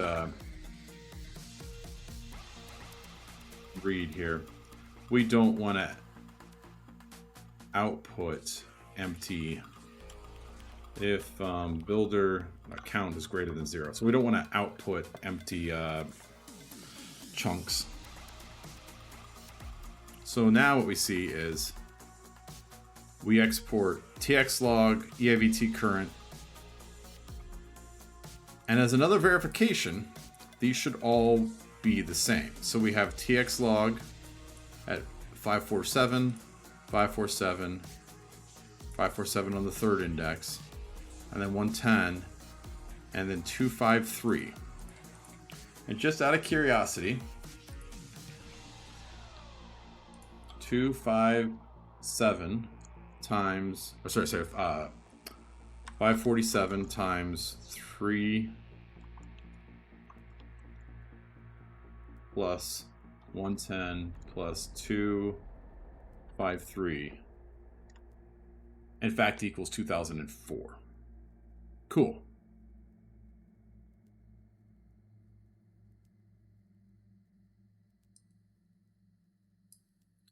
We don't clean any datums out. And this is fascinating because I think we're getting to the crux of the issue here.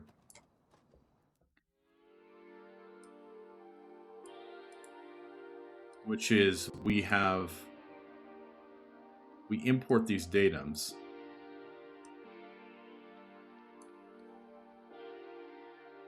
and then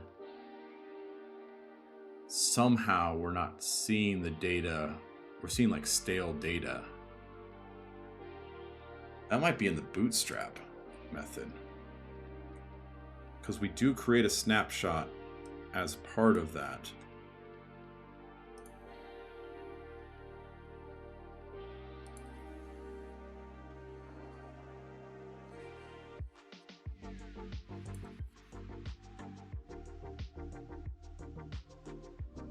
So when we bootstrap, we get a new snapshot, and then we get last entity in partition. And does last entity in partition uses the correct snapshot, I hope? It does.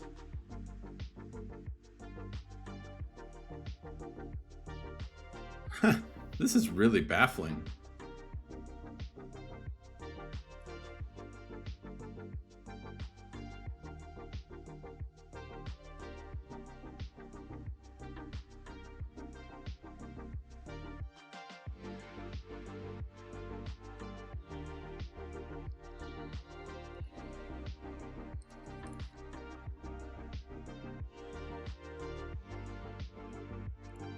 So if we do this again, and we go to the second time that this runs, so the first time is during the initial setup when we're exporting the data. So now we're here after we've reset all the caches.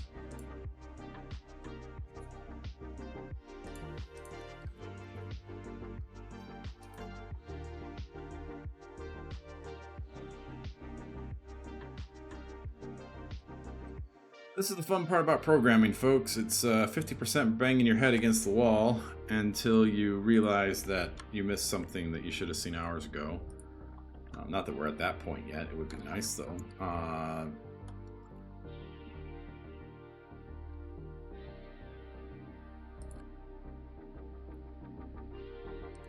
Okay, so we're going to go here.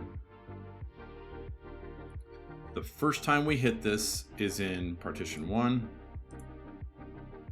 Now, this is where we bootstrap after we've imported.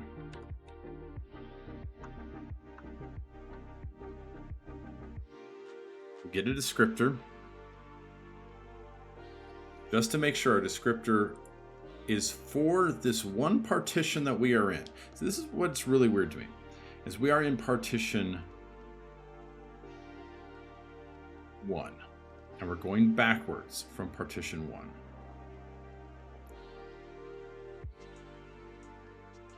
But when we exit, the last entity we get has a partition ID. Oh, it's partition ID of 1. That's right.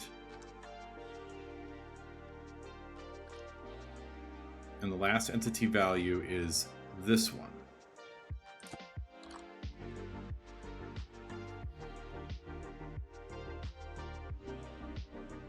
Ah.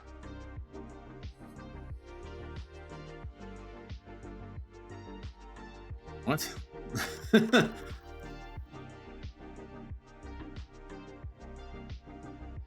So datums chunked And then the script. What are we getting back from this?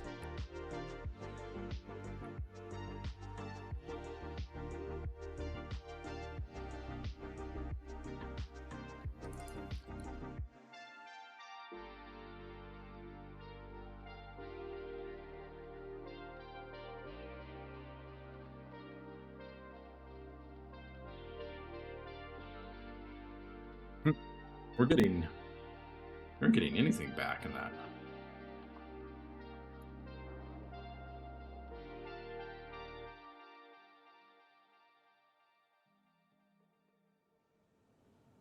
Okay, let's try this. There's something weird and off with that.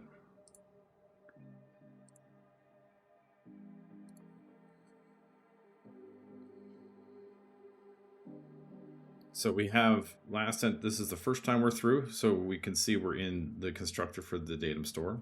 The second time, this is in a logging method. And now this is an import async. And yeah. So let's do that again. What was datums? Let's just do datums, plural.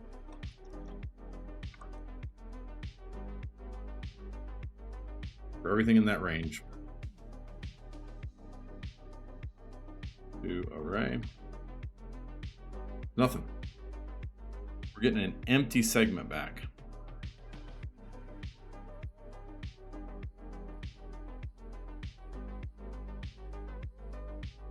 When this is going backwards, we're getting an empty segment back. Okay. So let's go here and debug this then. So we want to keep going, debugging through this until we find ourselves in the stack trace of something that's being called by the bootstrap, which would be this. Okay. So reverse is true.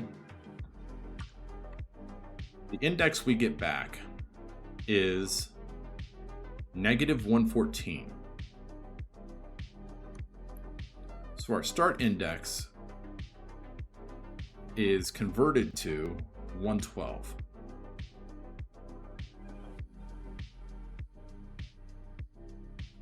Is that what we want? Because what index of says, the index of this, if the item is not found and the item is less than one or more elements in this set, this method returns a negative number that is the bitwise complement of the index of the first element that is larger than the value. If the item is not found and is greater than any of the elements in the set, this method returns a negative number that is the bitwise complement of the index of the last element plus 1. Right. So bitwise complement, we do that with not to flip it around, and then we go back 1, so we start at that one specific value. So starting with that, we get the current, we get the datum, and what we should see is that the entity ID for this is 20, which is in fact incorrect. For whatever reason, this is incorrect. We've gone back too far. So new datum index.element start. Well, actually, we can just do it this way. We get the index because we're saying, this was saying we want to start, originally it was saying we start at 114.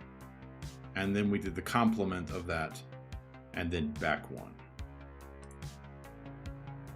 Maybe we don't want to go back 1. Maybe that's the problem here. All right, so it was saying we start at index 12. Oh, these are not datums, so that's not going to help us. So let's start at 13. 113 is in range. 112 is not. 114 is also in range.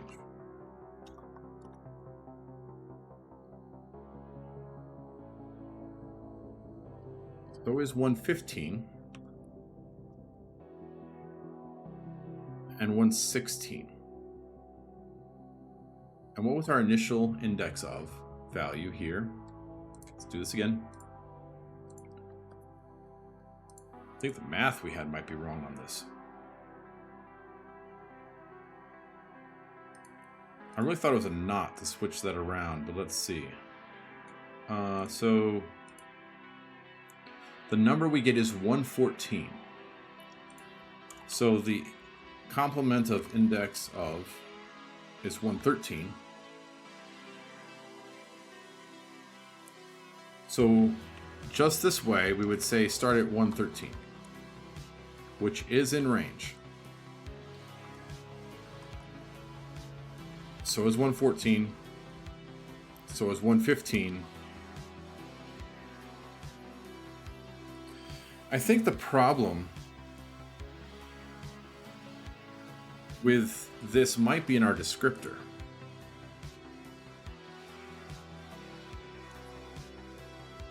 Yeah, look at this. The range is all the range we're selecting is off. And this is a problem, and this is gonna, so we're starting from one value and we are going backwards, but we're not including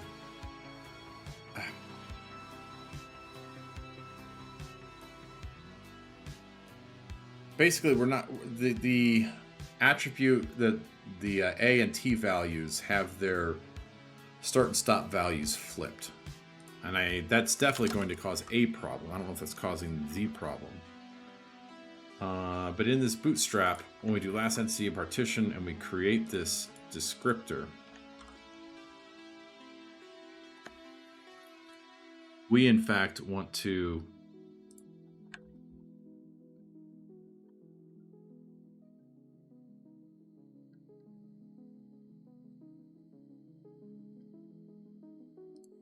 I wonder if we can instead make ourselves a method here that allows us to invert this.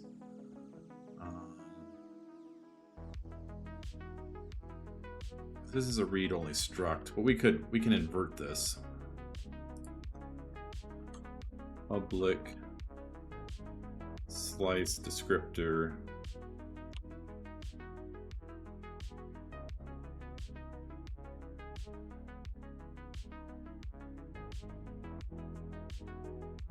So we'll just create a method that swaps those around. Returns this descriptor with a reverse iteration order. And what that allows us to do is to do min value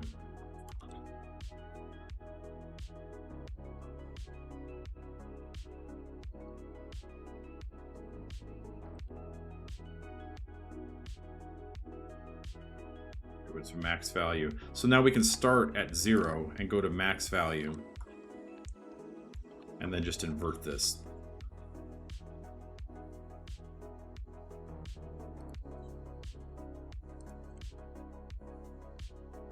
Stop this, stop and build. Static on that, we just want but no, that's not what we wanted. Where's our reverse? It's reversed. Past tense. Cool. Okay, so now if we go here and run this, all sorts of fun stuff here.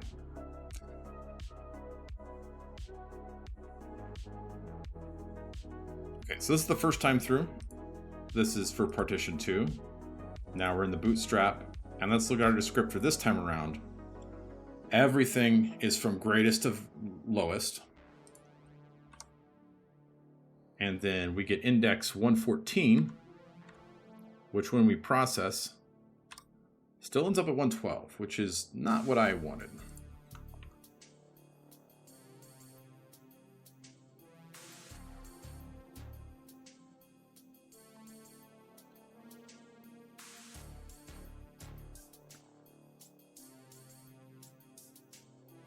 he may be trying to use these indexes incorrectly.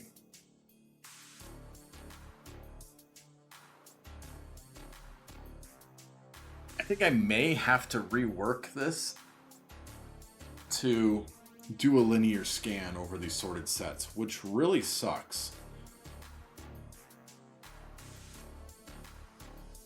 But it becomes a problem of like, I mean, let's look at this.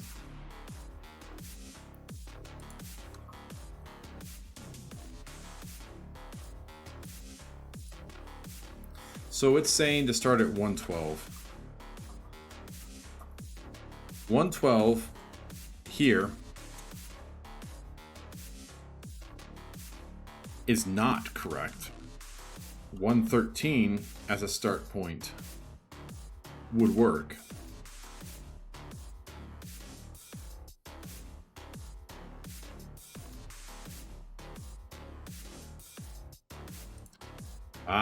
Here we go. We always want to get the start index as the from. Oh my goodness. That would explain almost everything.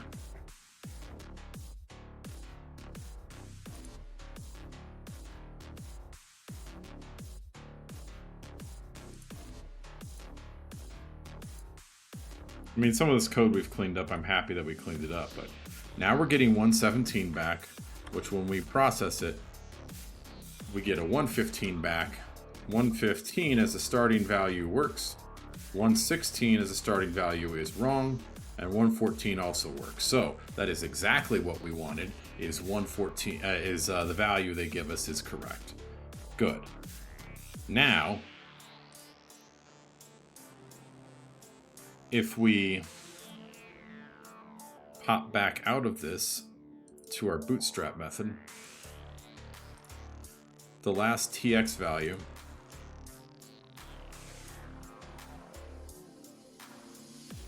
is still 0, which is incorrect. So we solved all that, but it still doesn't actually help us. So let's do this again.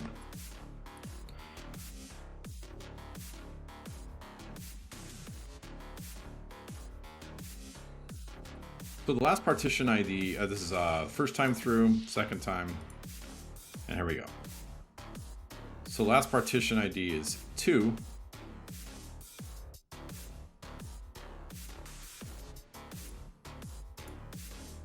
All right.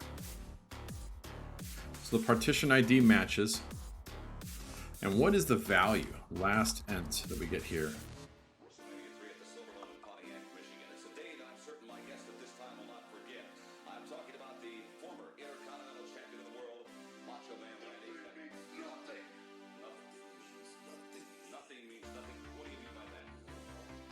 Oh, interesting. So what datums do we get back if we look at our datums here?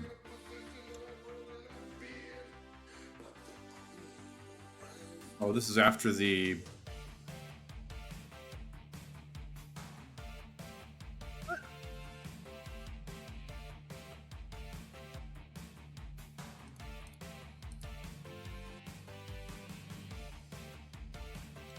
Interesting that in our snapshot,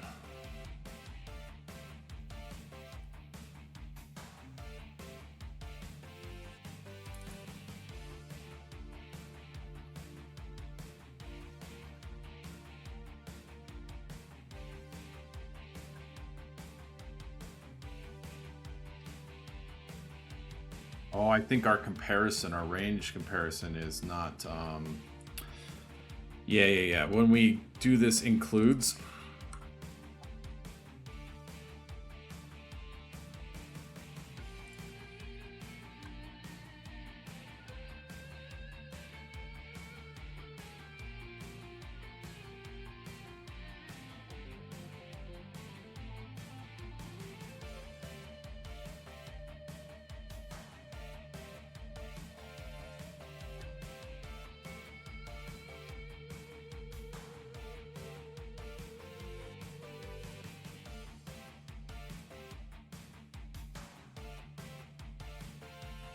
So our comparison that does, like, if it's in a given range, expects the to and from to be in a specific order.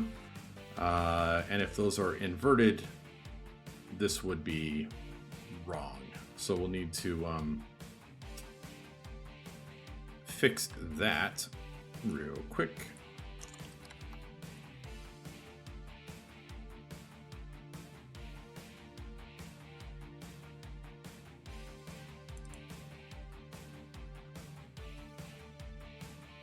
And how are we going to go about doing that?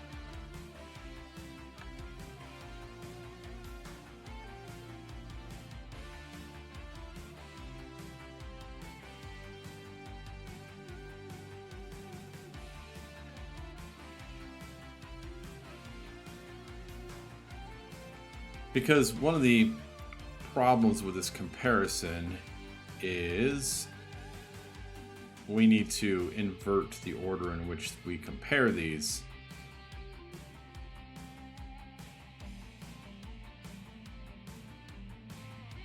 We can do that before we do the reverse. We can do a... I know how we can do this. So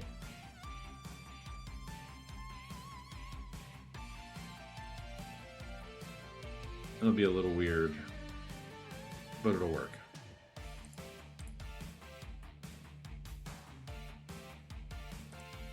Var includes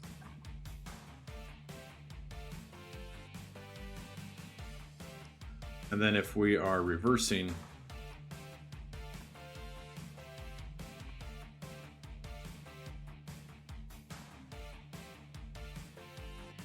so what we're doing here is reversing the descriptor if we're going backwards.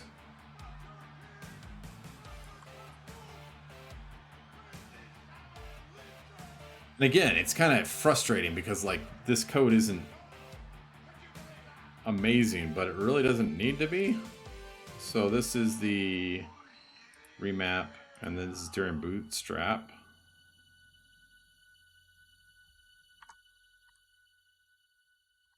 Last entity. Yeah, that works. So the last TX, then we don't do another bootstrap. We rebuild the current state of things. We bootstrap everything else, and we start. If we do this, we should see, boom, it works. Well, that took long enough.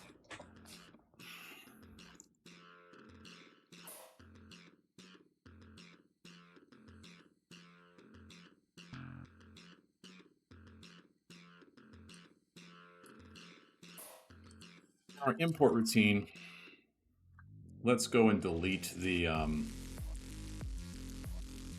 that's good music.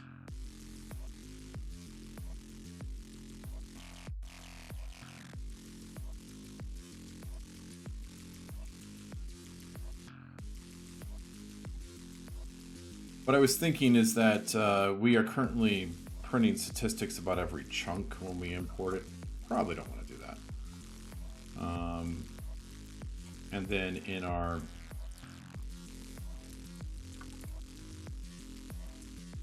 iDatum store, it says any existing data will be deleted before importing.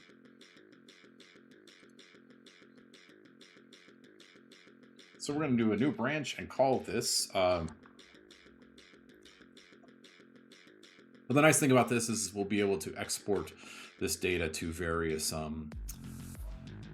like asset files we can import in for tests and that sort of thing.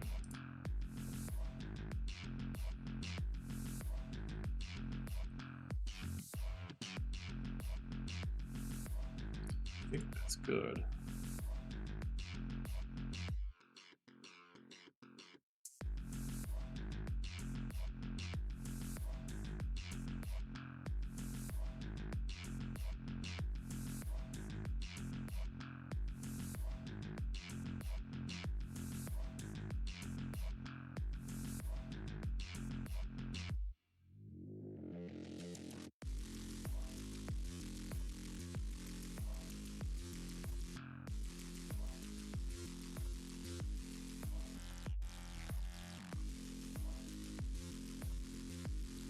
Cool. That is pretty good.